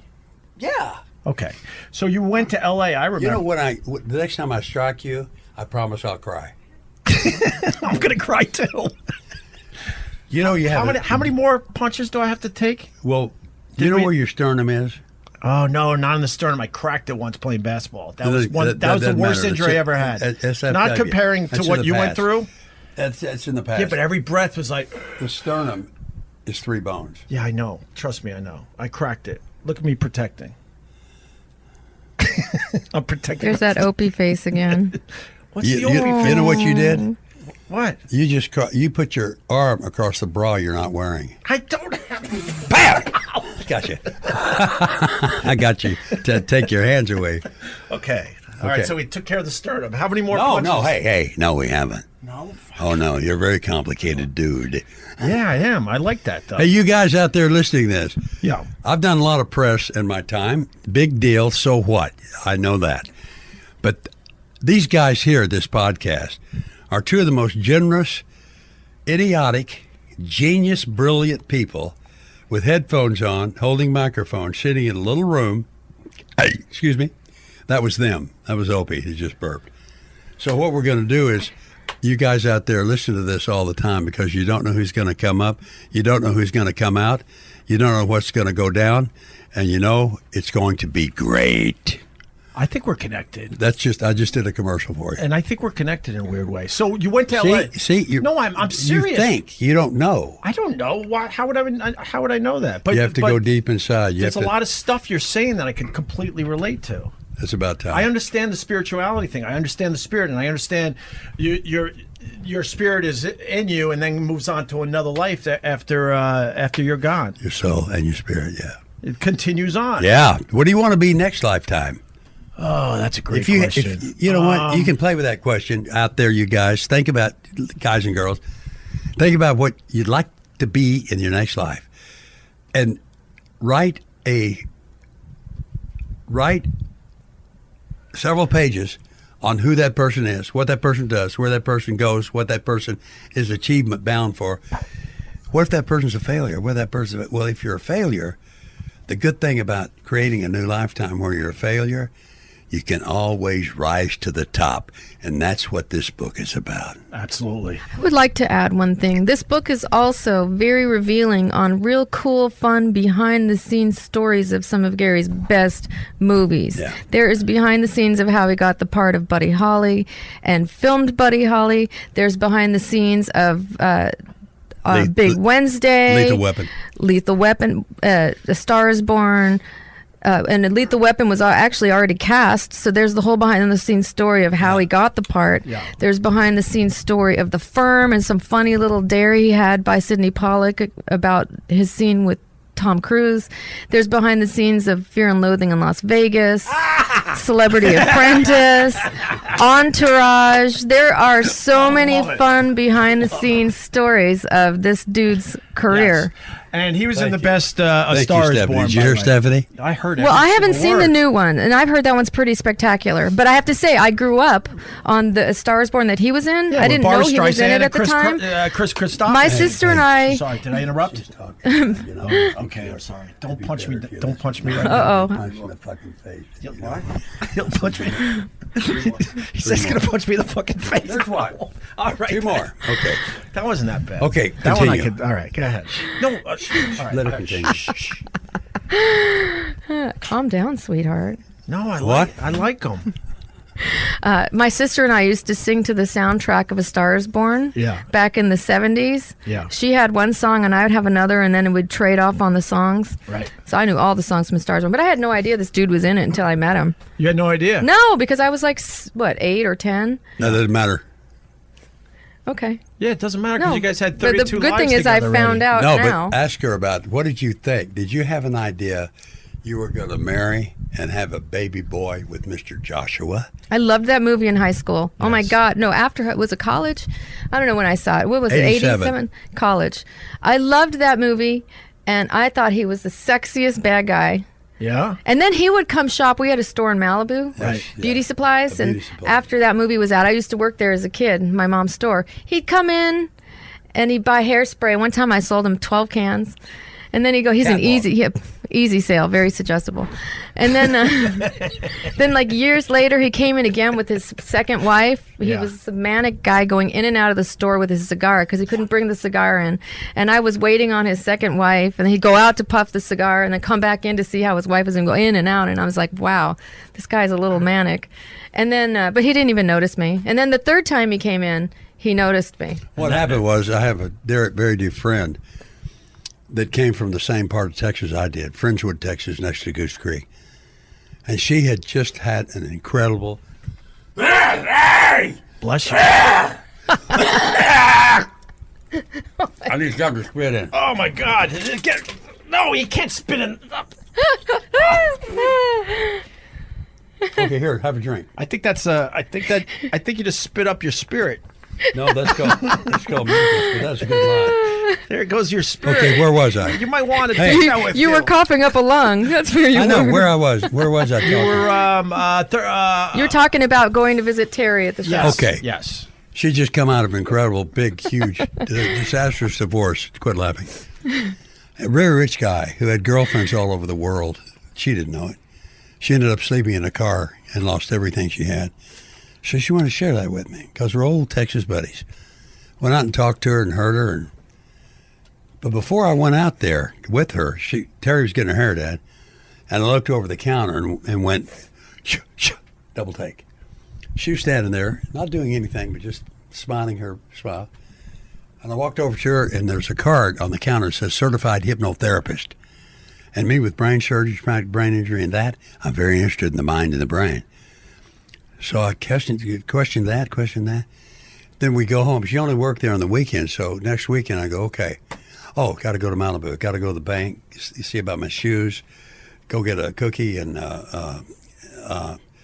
let's see. Yeah. Oh, yeah. Go to the leisure shop. Okay. I went to Malibu, went to the strip ball, boop, bop, her store. I wasn't going to see those other people. That was a timid, stupid excuse for me because I was afraid unconsciously of the incredible attraction she was to me in every way she is. So I went down there and saw her. And every weekend, hi, it's Gary again. She said, Asking the same questions over and over and over about hypnotherapy. Yeah. And told her about my situation with the brain surgery and the traumatic brain injury. And then I invited her to my home, Malibu coastline up on a hill overlooking the ocean. And she thought, oh, I'm going to do hypnotherapy for Gary. I called my friend on the way. I said, hey, Rich, I'm going to Gary Busey's house. If I don't come back, Can I laugh at that? tell everyone that's where I went. I gotta laugh at that one if you don't mind. That's funny. Well, she came, sat down, and I didn't want hypnotherapy. I said, no, I just want to get to know you better, and I like for you to get to know me deeper. So we had a conversation, and bam, and then we started going out. And it's incredible the way men and women come together, and the woman has something going, the man has something going from the past, but they come meet, and the past meets the now. Right. And past, P-A-S-T, stands for preoccupation about spent time. Wow. You want to stay out of your past, Right. you know, and stay in the now. Yeah, fuck the past. And now is N-O-W. right. No, the past is part of who you are. I know, but you shouldn't have. Are you obsessed ashamed of about your it. past? No, not at all. Because you're really grueling. You have 15 wrinkles in your forehead. Botox, you think? No. Fillers? What do I need? I'm tempted to say something, but I'll Just hold my say it. tongue. No, say it. When I met Gary, he was having Botox in his forehead, and I said, don't Yeah. ever do that again. Yeah, no. It looked so... But Oh, stop it. I had a remember friend- in Lethal Weapon, he had this great forehead, with creases, and it was sexy. And then No, when I it met wasn't. him... Didn't have creases. No. Okay, well, I'm going to show you that. But anyways, he stopped having it, and he looks amazing. Yeah, I don't regret. Darling, I'll never have Botox again. In fact, all you guys listening out there, Yeah. if you want to get Botox, get the Botox and give it to the wrinkles in your dog's head. Nice. I like that. I want to answer your question. I'm not ashamed of anything I did in the past, but I like to grow too and move forward. Well, and that's move what the onward. past is for. So I have no regrets. Oh, no. I did some crazy ass shit in my radio career, but Name one. Mike, which one should I name? I mean, there was a No, time. name the most dangerous or scary or the most embarrassing thing you've done on the radio. Well, it's obvious. It made international headlines. What was it? A couple had sex in a church, and it blew up my career. What? Yeah, sorry, Gary. What? Say it again. Don't say Ow. sorry. You just punched me again. That was nothing. That was just a little jab. Yeah, it's like that. We did this contest called Sex for Sand. We did this contest called Sex for Sand. We had couples, and they had sex all over New York City, and they got points depending on how risky the place was. And a couple went to St. Patrick's Cathedral and had sex.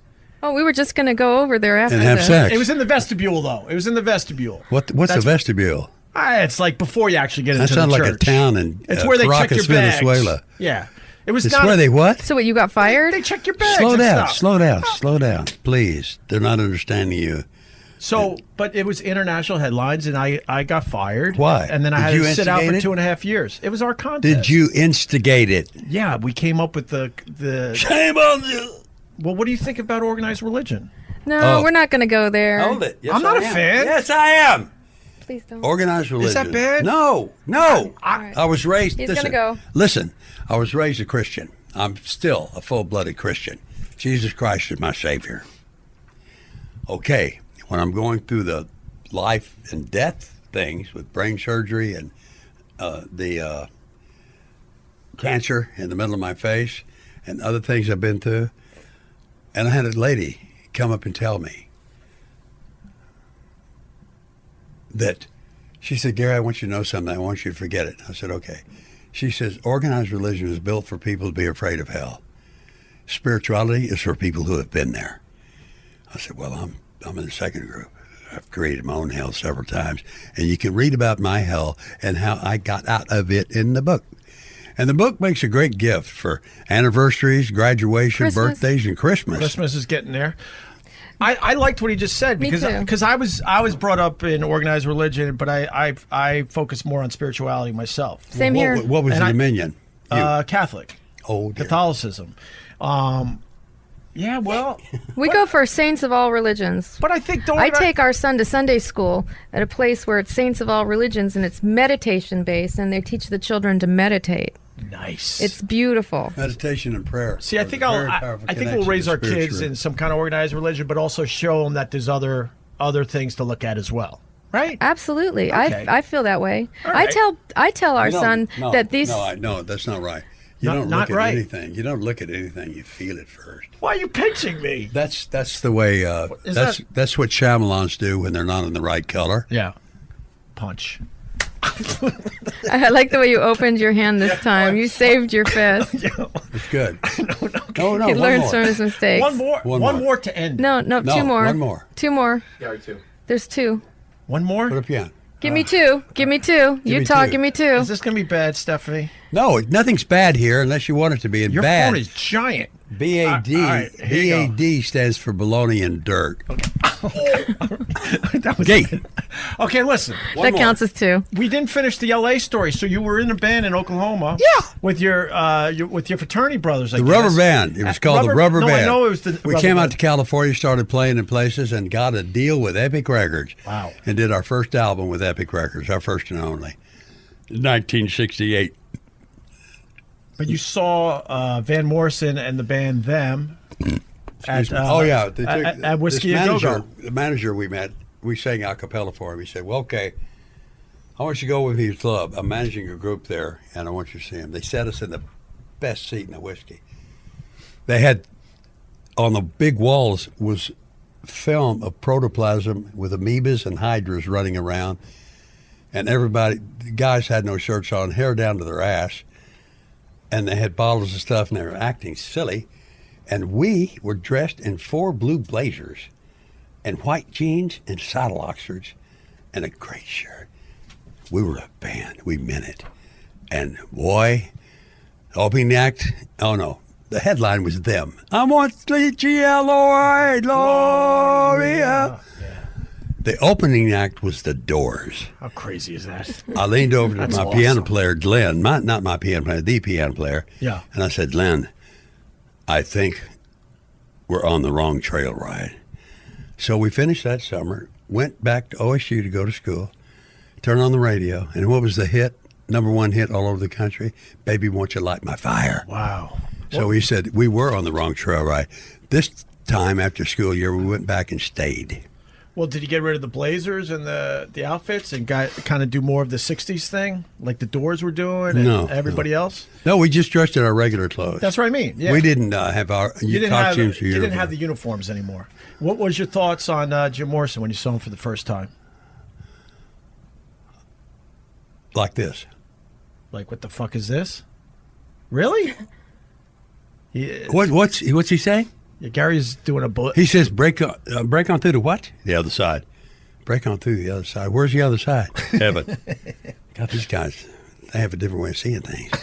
That's what my comment was on Jimmy Morrison. This guy has a different way of seeing things, which he did. He did a lot in his 27 years. What? A lot of creativity in 27 years for that man. And drugs. And drugs. Well, he did it. Drugs is a very creative thing to do. You find out if you're going to die, you're going to make yourself die, you're going to lose your life, you're going to lose your job, you're going to lose your friends, you're going to lose your marriage, you're going to lose your money. That's what drugs do to you. Right. It's a extreme losing identity you have when you do drugs, addicted. Don't quit doing drugs, no matter what it takes to get off. And you can get off with your own spirit and your own truth by loving you first. And before you can love anyone else, you got to love you first. Right. And that's what I'm praying for you to be able to do. Love yourself, Opie. Because you're so mean. I'm kidding, folks out there. He's great. He's a great guy. These guys Hey, yeah, these sorry. guys are sitting here in unidentifiable T-shirts, meaning they don't even know who they are. I got my Rolling Stone shirt on. Yeah, okay. Gimme Shelter. Ooh. She's like a rainbow. Yeah. No? My favorite Rolling Stones song, and I love those guys and I love them, is Start Me Up. If I got to go, let's start me up. Start me up. Off Tattoo You. My favorite song off Tattoo You. Well, you don't have to hit me just No, because we agree on something. Hey, listen, where'd you grow up? Long Island. Oh, God. That's good. That's good. That's good. Isn't it true they have a society for sissy boys out there? I don't know. I don't know. I'm kidding. There are no sissy boys on Long Island. My favorite song off Tattoo You was Waiting on a Friend. How about that? You're still waiting on a friend. And it was filmed in the East Village here in New York City. Little knowledge for you. Incredible. Wasn't that amazing? Do you like Van Halen? I like David Lee Roth, though. He's been on my show over the years. David Lee. Very entertaining. The night I met David Lee, he would not stop talking. No. And he was like this to me. Yeah, no. He loved a talker. talking to me. He loved letting me hear. Yes, it's so true. David Lee, he's a good guy. Eddie and Alex, fantastic. Can I ask you about a fraternity prank that I read about? Because I pledged a fraternity, and back in the day, pledging was pretty crazy. What's back in the day? What year? 80s. 80s? Yeah, that's back in the day for me. That's not bad, right? I'm not arguing with you. Oh, okay. I just said 80s. Did you do something? Can I mention the geese and the fishing line? Oh, yeah. That is one of the most. There's no way that worked, is what I'm getting Oh, yeah, at. it worked. What I did, I had an idea. Yeah. There were always about 25 geese around a pond on the campus of Oklahoma State University in Stillwater, Oklahoma. And I said, let's do this. I got some gristle from a busher. You can't chew it, and it won't go away. And tied it. Are you listening? Yeah, I'm just making sure. That was the last one. that was a good one. Okay. Wait, I got to tell the people. I was looking down at my notes because I want to make sure I cover everything. Okay, good. But now we're good. Action. No, but the people out there didn't know I wasn't paying attention. But I was paying attention. No, There was guys, 25 you guys out geese. there, what you're thinking about what they're doing, they're not doing that. They're absolutely 100% on tune, listening, paying attention, and making it very comfortable here for myself and Thank you. Stephanie. Thank you. Stephanie, my soulmate. And so I took the gristle and tied it onto some fishing line. Yeah. It wasn't a light line. It was one like catching big fish. And you okay? Yeah. I have to check on her every now and then. So I fed the gristle with a fishing line on it to the big goose, and he ate it. It comes out the butt. It's a piece of gristle with a fish line. Another goose comes and eats it. It goes through that goose and comes out his butt. Another goose. You mean right away? Yeah. No, not right away. It takes a while. Their digestive system is goose-like. Is this an all-day event? No. You just feed the first geese, and then the geese will take care of the rest. And pretty soon we have 19 geese on a fishing line walking around the campus. It's called stringing geese.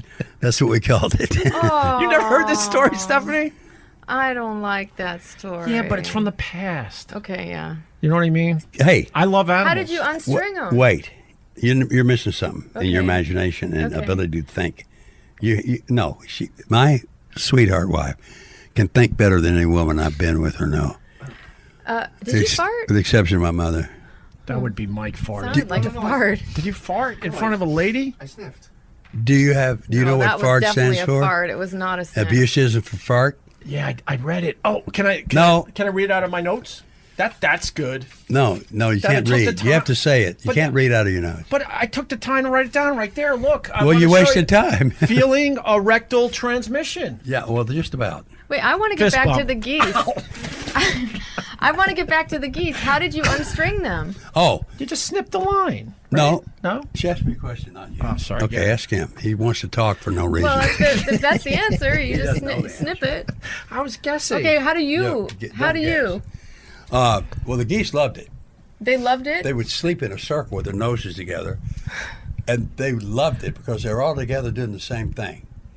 And then after a week, we'd go take a pair of scissors and snip the stuff, and they were all loose again and out. But did they have this stuff that's stuck in them? No, the Did gristle you was pull? the Did gristle. you pull the wire out? No, the gristle falls out of the last goose, and we take the gristle. But I'm talking about the wire. The fishing No, it's just line. fishing line. Okay. I'm a fisherman. Fishing It- line. It doesn't hurt the geese. It dissolves. I'm gonna go cry in the corner. You never heard that story. No. I gave you a new one, This huh? is finally. I hear all of his stories about like- 200 times as if he's never told me. Did I tell you about the next day? Did I tell you about it? Have you ever eaten at Gladstone's? Yeah. 2 weeks later. Have you ever eaten at Gladstone's? Every time we drive down the highway. Oh, there's Gladstone's. Have you ever eaten there? But I never got that story. What story? The geese. The geese story. Oh, yeah, okay. Well, the geese aren't hanging out at Gladstone. That story is not in the book, everyone. That's too bad.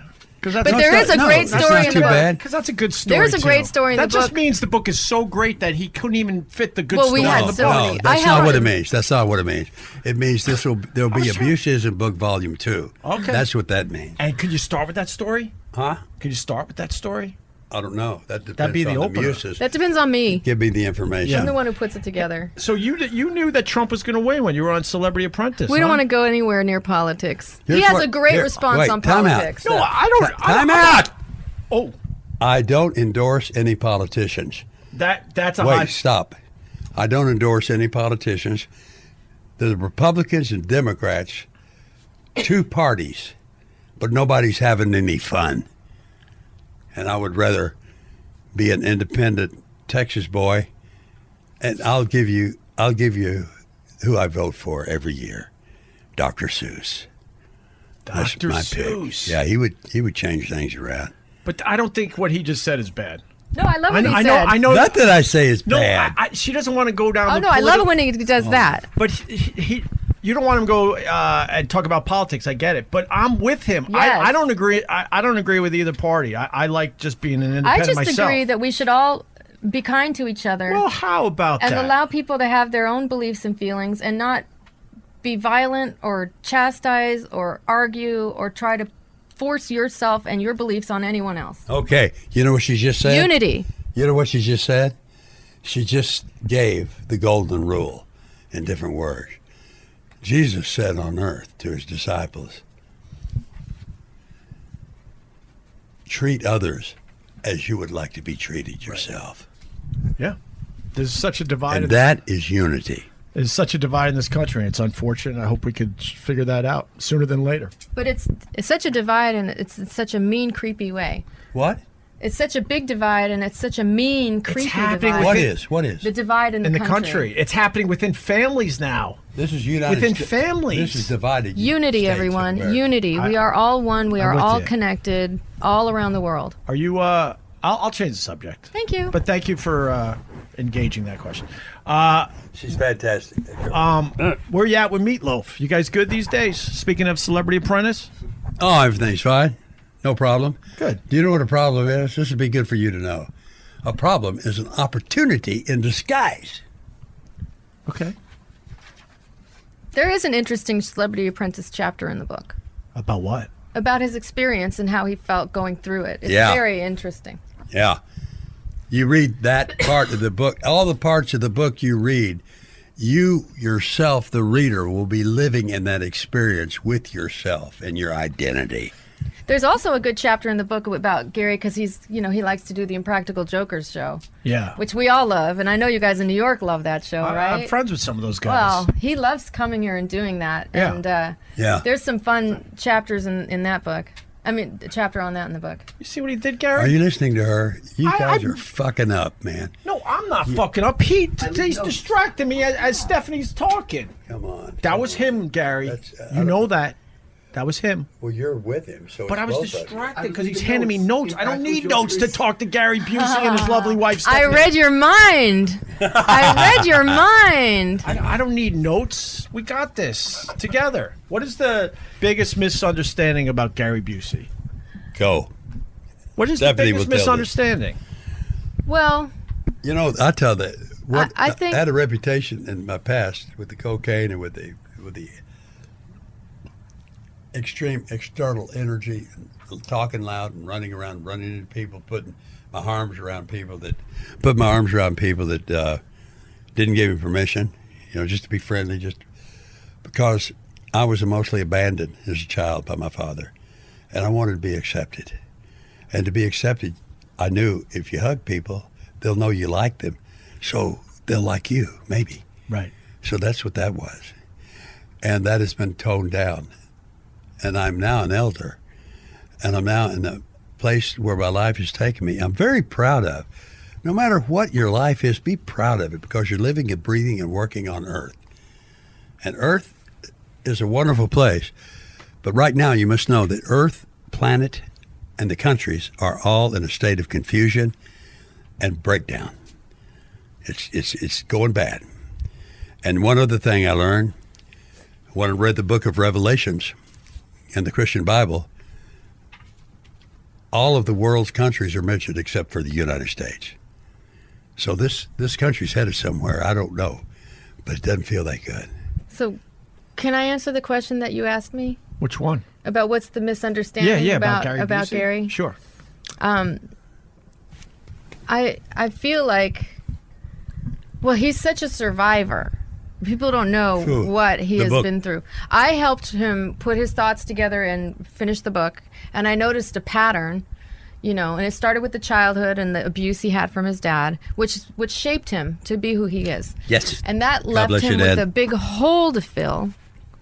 And I think that's why he would go up and get all this success and then bring himself down with the drugs and then up again and then a relapse with the drugs and then up and then create accidents and illness. And he's such a survivor and he's still such a great actor. And I think the big misconception is that Go ahead. see, he does cry. He cries all the time. The misconception is that that I don't know. I wish people would just understand that his behavior is so good now, and that he can really go out and do anything. And With anybody. yeah, I mean, he has his ups and downs. He does have, like, we did find out after we wrote the book that the brain injury caused some actual injury to the brain that he's working out now Right. with Dr. Yeah. Amen, and he's Yeah, it's very it's good. just- he's a great guy. I'm an incredible, beautiful, wonderful man. Okay. He's a good soul. Yes. Very, kind and soul. and I just feel like he still has an Academy Award in him. I want him to get that. Every movie I do is an Academy Award to me. I was nominated for an Oscar, 1979, Buddy Holly story. Yes, you were. I didn't get the Oscar, but so what? The big award was playing the part of Buddy Holly. Of course. And singing his songs. Of course, you don't need that award. It would be nice, but you don't actually need it. You know what you did. Who won the award that year? Now I'm mad. John Voight, Coming Home, Sentimentality for Vietnam. You can't. And John Voight told me, we were standing at the aisle before the show started. He said, Gary, listen to this. If me, Warren Beatty for Heaven Can Wait, Bobby Nero, Deer Hunter, Laurence Olivier, Boys from Brazil, and your Buddy Holly, if the four of us had gotten the part of Buddy Holly, we couldn't even breathe what you gave. I said, oh, yay. John won. Hey! And I won the big award by playing Buddy Holly. How the hell did you figure out Buddy Holly like you did? How did it come to you? I was Texas. I'm from Texas. Rock and roll started on the radio when I was in the 6th grade. Jerry Lee Lewis, Elvis Presley, Roy Orbison, Gene Vincent, the Blue Caps, and Buddy Holly. And Buddy Holly's music got me. And I threw a paper route with my good friend.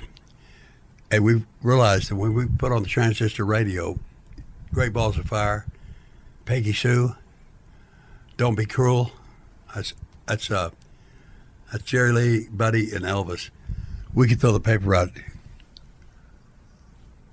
in less than 20 minutes. Usually took an hour. But that music going, we were, hey, we're done. Okay. Wow. And that's way before breakfast is served. Right. To the regular people in Tulsa, Oklahoma. And you think Buddy Holly's still with us, right? His spirit? Oh, sure. In what way? In every way. In just every way. Yeah. Does he talk to you? No. I don't know if spirits could talk to you, right? They don't. Yeah.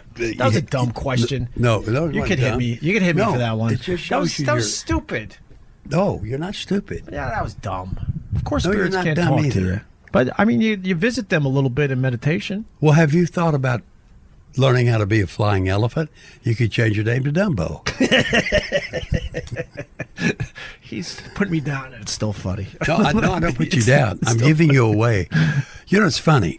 Yes, Gary. Stephanie is so beautiful in every way. Her talk, her sitting, her everything. And it's funny to watch you ask me a question. Yeah. But you're looking at Stephanie when you do it. Of course I am. For approval. Who's that guy? That's Tim Sabian. What does he do? I don't know. You want to ask him? Yeah. Come on in, Tim. Let's wrestle. Come on. What do you do? He wants to know what you do. I just What do you do here? Tim Sabian. I used to work with Howard Stern. You and I, when you came in the time, you wrestled him. Remember that? Oh my God! You know what? I showed him how to play tickle and pee. I even got Robin. He's been punching me the whole time. I love it. Oh, he's the best. I love Gary He's the best. Busey. Yeah, Love how you him. doing? It's good to see I'm you. doing it. Meet my incredible soulmate, Stephanie. God bless you, Stephanie. Yeah. I want a plastic Stephanie for my dashboard. God bless you. You're a saint. You're a saint. Wow. Whoa, baby! Have you ever had that? That is going to be on my headstone. There you go. There you go. I'm so glad you came at the end of this. You came at the Are you still riding bikes? Are you still Okay, we got to continue this. Okay. Yeah. Still riding Go. motorcycles? We're finishing See up. you later. Okay. We're finishing All up. right. Adios. Bye, Tim. No, we're not finishing up. We're going to be here forever. I'll stay. Yeah, we're good. We got a lot to say. You want to talk for about the universe? I got to pee. What do you mean you got to pee? I got to pee. That's why just pee where you're sitting. I'm so scared to stand up. he's got to pee. Do you give him You have to permission pee too? to go pee? I do too. Can we God, have a you pee guys, break? you guys need to take care of your urination business Yeah, before man. they. Me and Gary are good. We got the old bladders in this room. I didn't know I was going to even be on this podcast. Well, you are, and you were, and I I would knew, have planned ahead. honey, You were the I knew it star. all the time that you're going to be on. it, Thanks but I so didn't much tell for you, not so telling me. I know you love surprises. Oh, thank you. I wrote it down on my. I wrote it down on my sheet. Really? I knew I'd be talking to you. Oh, Yeah. my goodness. Look at all this stuff, all these notes. Too bad. Shocking. It's shocking. You have to be. No, I can hold it. We could wrap up. No, I'm fine. I don't want to. We had a great time. We did have a great I time. want to talk about the universe. How many? You think there's life all over the universe? Oh, yeah, there is. In fact, every star you see in the sky, Yeah. this came to me through prayer and meditation. Every star you see in the sky has another galaxy Yeah. around it. Yeah. There is so much life in this universe and the planets. It's unbelievable. Life, L-I-F-E, stands for living in forever eternity. It doesn't end.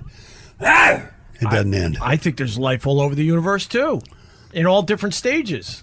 I believe there's planets out there that still have dinosaurs. What do you think you had been in a past life? I'm not. Think about some desires you have or feelings you have that are special to you, but you can't put it in words. I don't know that whole past life thing. That's where I'm lost. Have you ever gotten a feeling when you've been somewhere like, ooh, it's so... One time when I went to Chichen Itza, I went up into the pyramid and I was freaking out. I couldn't go up the stairs.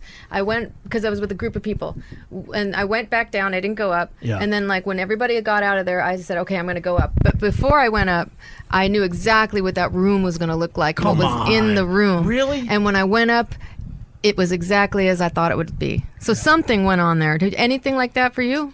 Nothing. Huh. Well, Maybe it's his first one.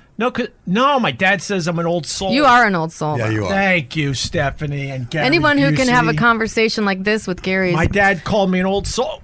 All right, I'll take a left. No. Take a left. Okay. No, that's a right. No. He's done. He's done. No, I'm not. I'm never done, buddy.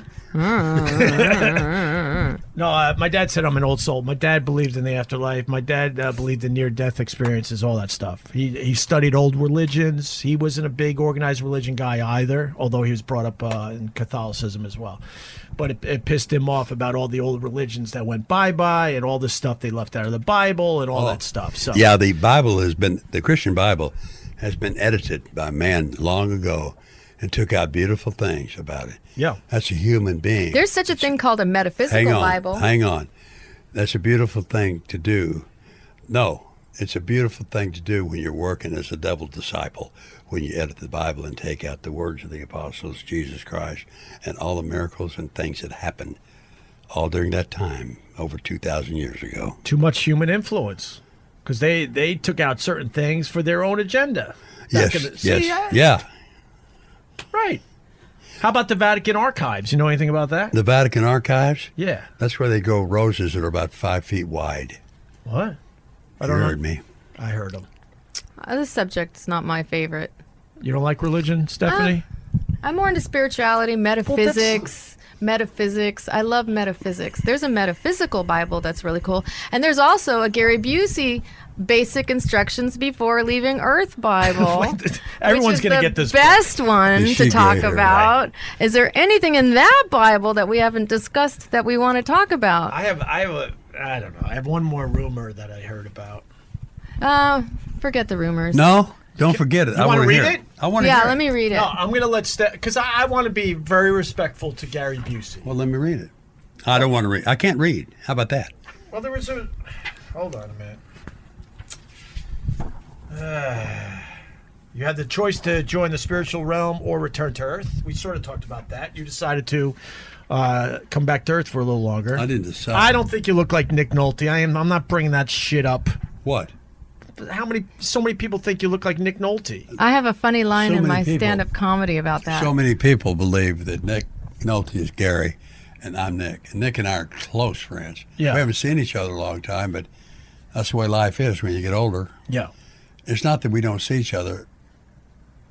It's that we always see each other in spirit, and the combination you have with a soulmate, because Nick and I have been in other lives together. There's a funny story in the book about when Gary got on a plane and his seatmate was Marlon Brando. Wow, really? And it's a funny story in the book. And he looks over at Gary and he has like an ounce of familiarity, and he looks to Gary and he says, "Hey, Nick." Marlon Brando. Yeah. He thought Said that to me. He thought you were That I Nick can Nolte. complete this. Can I ask about that top line? Will you cover yourself, Greg? I need this job. He just hit me with his Oh, I love that. That's a funny you do? story in the book. Oh, it is? There's a whole chapter on that. Is there really? Yes. All right. Is it true that you sniffed cocaine off a dog? Yeah. It's a funny chapter. I just need to know what kind of dog. It was Because it can't be a hairy dog, because that would be insane. No, no. it wasn't Picture hairy of the dog. dog in the book. Is there? Yeah, Yes. the Oh, dog- that just sold the book. The dog name is Chili. Chili. I came in the house, took off my windbreaker, flipped it around, hung it up in bindles, little bindles that carry a gram of cocaine. 3 of them fell out of on the tile. So when Chili comes in the house, what she does, she lays on her back on the tile because the tile is so cool. And she did that. She got the cocaine all in her body, all in her skin, all in her fur. Okay, I know what to do. So I went to the dog and started sniffing cocaine off the dog. Wow. And guess what I got in my nose? I got little bugs. I got wait. I got little bugs. I got fleas. I got stuff that's on the ground and hairs and stuff. And I barely got any cocaine. Oh, of course. But I actually cleaned the dog off with my nose, so I did the dog a favor. I believe it. You got rid of all the There's fleas. the dog. Okay, I'm relieved that it's a short-haired dog. Is that the cutest dog ever? What kind of breed is that? I'm trying to figure it out. It's we a a mix. mixture. It's a mix, right? Chili just showed up at our house and stayed, and we said, "Well, welcome, Chili." When I played the harmonica and the guitar, Chili would be sitting there with me going, "Oh!" She sang well. I can imagine. She got an album out now called Bone Getter. Bone getter, nice. All right, I think we did it, man. No, wait, we're not done. Oh, He and Nolte. It's in the book too. We're not done. Well, no, I'm gonna just tell No, you we're about not done. Nolte. Shut up and sit down. There's a thing in the book gotta with just put my leg Gary up. and Nolte, and they would be at parties, and nobody would have the courage to tell them to leave. So they were known as the things that would never leave. And here he Here's is what it now. was. Nolte and I, we had these little short brimmed straw hats on. Yeah. And we're just like that. Just like seeing 2 of us together was like seeing 1 of us alone. And we would sit on the kitchen table, the hats on, and be talking about things, and doing something there. And then pretty soon everyone was gone. So what? We're having fun. So we kept talking, having fun. And then all of a sudden, bop, the lights go out. And so we say, I guess it's time to leave. Well, you sure? Let's look in the icebox before we leave. Okay. So we get up and look in the icebox. Then shut the icebox door and get out of there. The things that wouldn't leave. The Busey Nolte Show. Thanks, honey. That's awesome. Everybody out there listening, yes, do yourself a favor, not me, but do yourself a favor and get the book and read it. You will have fun. You'll understand things you never thought you'd understand about yourself. It's very motivating. It's inspiring, as I've said before. And you'll find a new way to see you because you'll be seeing your truth and you'll be seeing what you're going through. Maybe it's not that good for you to be going through it, and you can dismiss it. And when you dismiss it, something happens to you very importantly. You have freedom. And I'm going to take the letters that spell freedom and give you a Buseyism. FREEDOM stands for facing, real, exciting, energy, developing, out of miracles. Bravo. There's a good chapter on that Buseyism about skydiving with Patrick Swayze. Oh, yeah. Just to tempt you all. And I want to say one more thing about the book. Yeah. All you people out there on opioids and whatever your problems are, if Gary can get off drugs, anyone can. Just know that. Yeah, that's a fact, Jack. It is. It is a fact. That's a great way to end this. No, we're not in it. Nothing ends. Nothing ends. End. The Buseyism for end. Exciting new direction. We don't have to end. This is Well, you think you're we're doing the marathon now. I don't know what's going on now. You know what I've happens? lost- You know what happens? What You're happens? programmed. You have programmed yourself routinely. I did? And here's the situation. Yeah. You have a feeling of ending No. when it's not ready to end. Let's keep going. That's what we said. Let's keep going. No. I'm gonna go pee. Oh, go ahead. That's why I was thinking No, we shut should up. You weren't doing that. I think Golly. it's time to go. No, go pee. I'm not All done. right. Where, I'm selling the book. could you check on And we us? want to hear the music. Don't leave me alone with Gary. That was a joke. That was a joke. You gave me. That was a joke. You guys alone. That was a joke, though. You know what? Yes. That gave me a great idea. No idea. Do you want to know my idea? You know what my ideas? They're so strong you can smell them. Uh-oh, what's that? You can smell my ideas. I don't understand that. Everybody out there that has an idea, Yeah. everyone can smell it. They don't know what it is, but they can smell you got something going that they want to have going. Right. So keep your ideas living, because your ideas bring you a justification of living a life that's fun, open, free, and pure. Bravo. You don't need drugs to do that. Of course not. And congratulations. And I desire, and I request people hearing us to get the book and read it, because it's going to be fun. I said that before. Yeah. It's just going to be great. They're gonna read the book. And congratulations on Stephanie. It seems like you guys really have a nice connection. She is the most special person I've ever been with the exception of my immediate family. Right. How many kids you got? You got the older one. Well, I got 3 that I know of. 3? Jake, he's 48. Yes. Great actor. Yes. Great musician, drummer. Gifted inventor. Then I have Electra. That's my daughter. She's 23. She's a professional photographer. Nice. And then I have Luke. Did I show you a picture of him? Yes, you did. Okay. We're going to do a play date. Remember, we got 2. Oh, yeah. You got Nate and I got Nate. Okay, let me finish. Sure. Then we have Luke. I have Luke, who's 8 years old, 3rd grader in Malibu. Very talented. He's done a commercial. He goes on movie calls. He got an agent and a manager. He's only 8.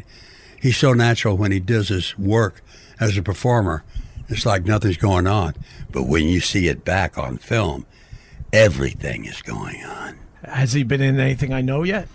Oh, he's in a commercial about being in a doctor's office and his nose wouldn't stop running. Okay. And so the audition came, he had his hair fixed, and he was to stick the first bone of your index finger into one nostril because his nose was running.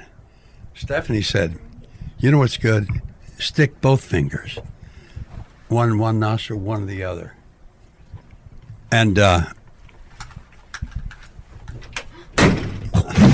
That's so rude. no, it's not. I'm talking. We're in here doing a show. I kind of liked it. I kind of liked it. Keep the door shut. You hear him, Mike? Keep the fucking door shut. I'm with you, Gary. God. What? I'm with Gary on that. He was in the middle of telling something. I hate when people interrupt. They think what we're doing is no big deal. Were you telling that lady that you just went to pee? What were you telling her? How you and your wife asked my cousin for directions yesterday. What? You and your wife asked my cousins for directions yesterday on 6th Avenue. It was random. Very random. Yesterday, remember we were That's leaving not true. Rolling That's Stone? you're making this up. No, we were leaving Rolling Stone, and I didn't know where I was. I was all turned around, and apparently his cousin is who I asked directions for. For what?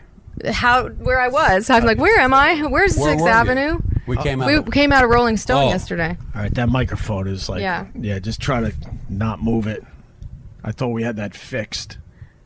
Well, you don't. Fixed. I'm mad at the mic. Fixing a hole where my mind pours in to keep my mind from wandering where it will go.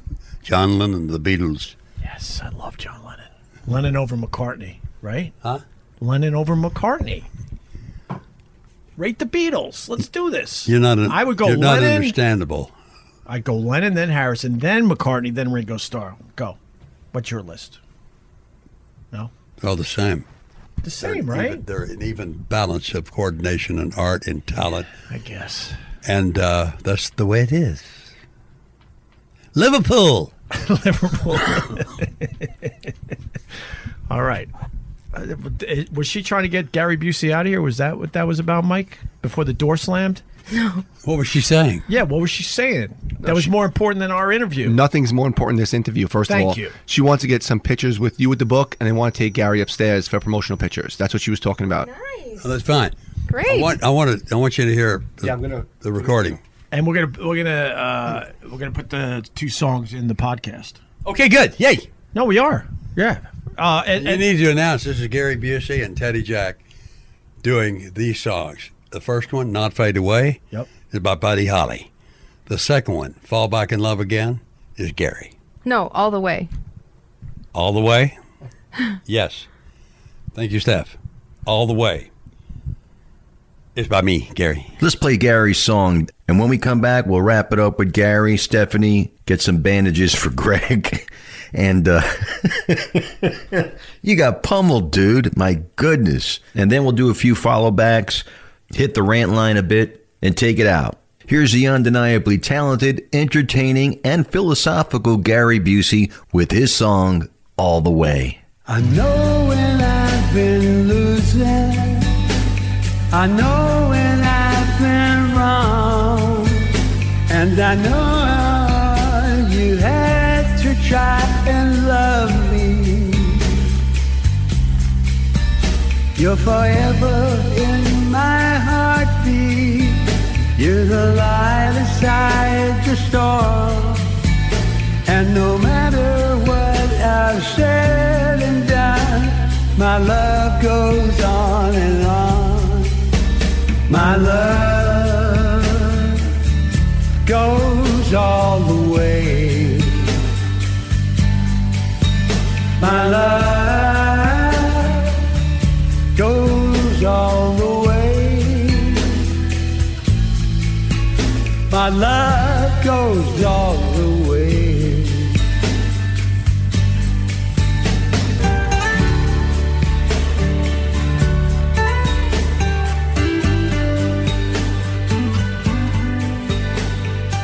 Did you tell him who Teddy Jack is? Teddy Jack. Teddy Jack. Can I try to answer? Yes, it's a quiz. I just wanted Gary Busey to appreciate that I did a lot of research for Yes. this time with him today. I think Good. he's Leon Russell's son. Yes. Is that a question? And Gary's High five. and Gary's godson. Godson. I didn't know that part. That's Now you right. do. He's named after That's cool. Gary. After my stage name that I played with when I played drums and recorded with Leon. Yeah, because you recorded with Leon Russell a little bit. I was on Did an you play album. with Willie Nelson? Yeah, I played Willie and Chris and Waylon and Bonnie Raitt, Tom Petty, Hank Williams Jr. There's a great chapter in the book about all Bruce the people he's Springsteen. played with. Wow. Willie Nelson's he's a special person, huh? Yeah. He used to pull up for interviews on my old radio show a long time ago with his big tour bus, just smoking dope when you really shouldn't be smoking dope in New York City. And then he didn't give a fuck and just walked in the building with a joint and came up and hung out with us. Willie would always tell me. Yeah, Willie would always tell me. He'd say, "Let's get on the bus and burn one down."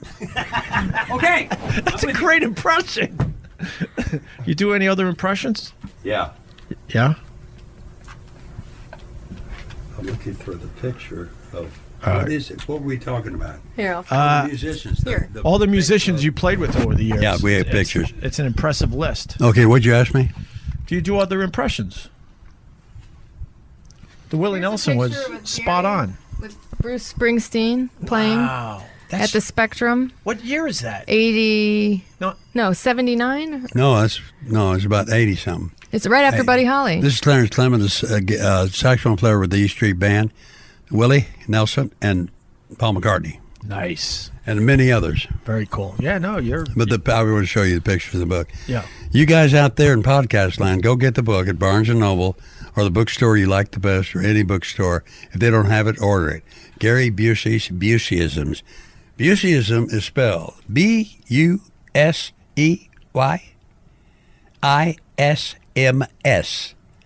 It's when I take the letters, spell a word, Yeah. create a new definition. And guess what, kids, boys and girls, all the ships at sea, you will all be able to do that. You'll be able to create. What's your last name?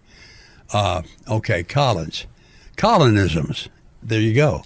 You got your own way to make your own words mean something more than they meant when they were invented, created, and used. Well, could you do one for Opie? How do you spell it? OPIE. And it's a nickname, so you could do that, I think. See, the P might be rough, right? No. The P is the easy. Be quiet. What? Spell it again. OPIE. Okay. This would be Go a ahead, great Doug. way to end the podcast. Everyone's going to get the book. We all know that. The songs are terrific. Gary Busey's terrific. His wife's terrific. Their kid's terrific. He's thinking. I know he's thinking. He's creating it right now. I understand. It's going to be worth the wait.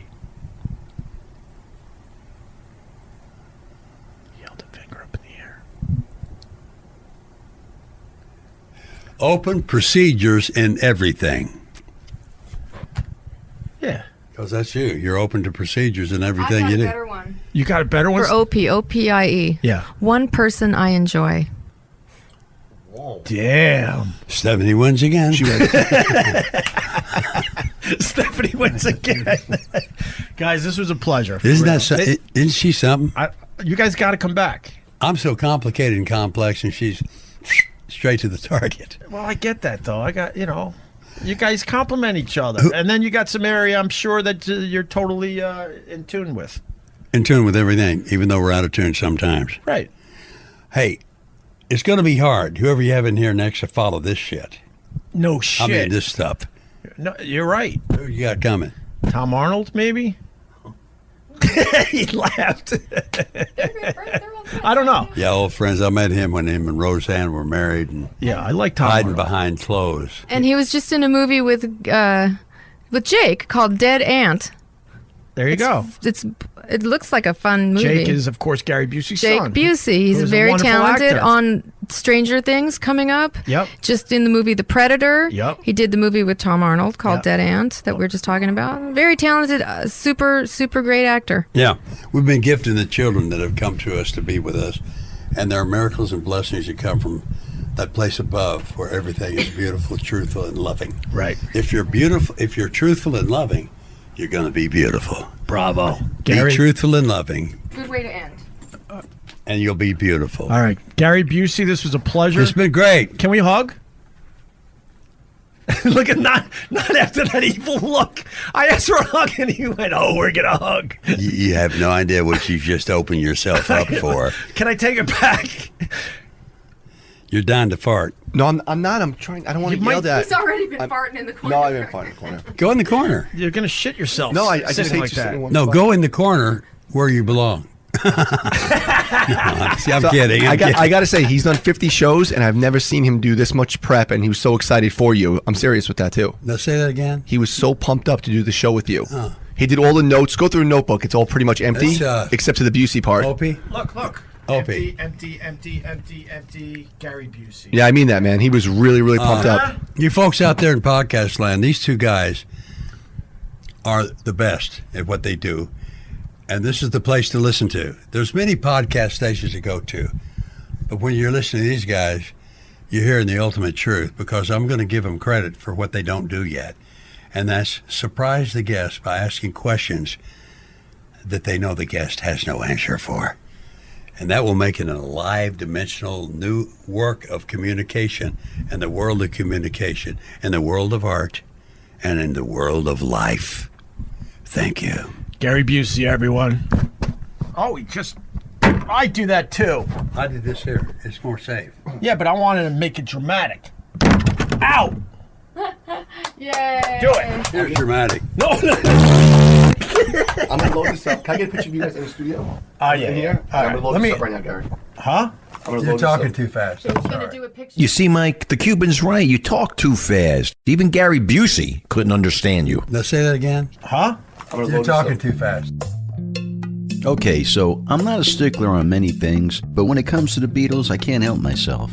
Yeah, I'm a John Lennon and George Harrison guy, but mostly because they don't give a shit if anyone likes them. But Paul wrote Fixing a Hole, and even though he's a love me guy, he's undeniably the most talented Beatle. He also was the hardest working Beatle in my humble opinion. I'll give George that as well. Hit me up online if you care to discuss. And Ringo was the best drummer the Fab Four could have hoped for. I just think that because John Lennon and George Harrison are no longer with us, poor Macca has to deal with the fact that he's a surviving Beatle.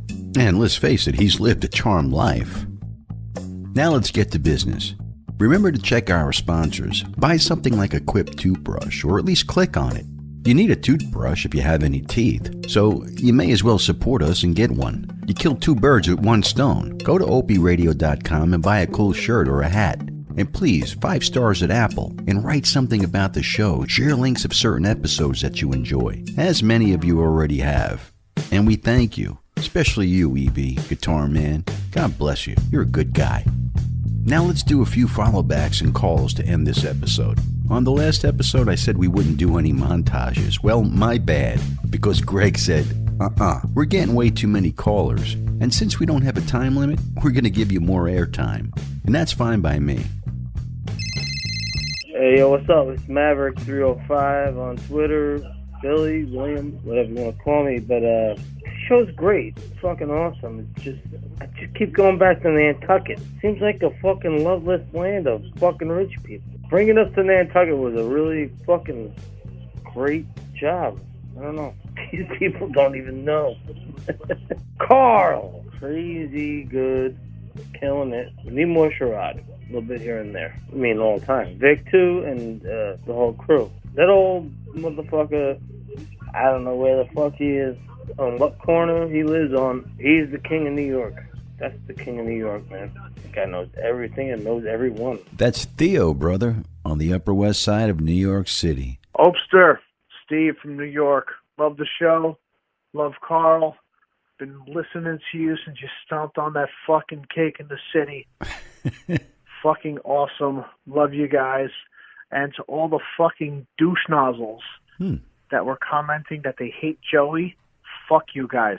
Joey, you rock. I love you. Keep it up. God bless. Keep it up, Opster. Thank you, Steve. Hey, Hope. This is Brian from Phoenix, Arizona. Used to live in Limbrook, Long Island. Loving the podcast, man. I am a stern convert. We weren't allowed to even say Opie and Anthony, but I got turned on to you when you were at Sirius. And been following you ever since. Glad you got the podcast. 2 days ain't enough for the funny, but we'll take what we can get. Love you guys. Mad Cuban, Sherrod, Joey, Mark Sappho, the Hillbilly New Yorker. Let's not forget Vic Henley. Love you guys. Keep it up. Keep on keeping on, brother. Brian, thank you so much for the support. By the way, that's Mike Sappho. We love Mike Sappho. As hard as he makes my job, I still love him, and I do want him to get his proper credit. Thank you. Hi, I'm Jeremy. I'm from New Brunswick, Canada. Instagram, Jeremy E3NB. Just wanted to say, you sound happy. I'm not going to regurgitate that shit, but dude, you sound happy. Happy with the hog out, catching stripers, and doing your old podcast. By God, it's great to hear. The old friends back in studio brings a tickle to me. A little tear to my eye, in fact.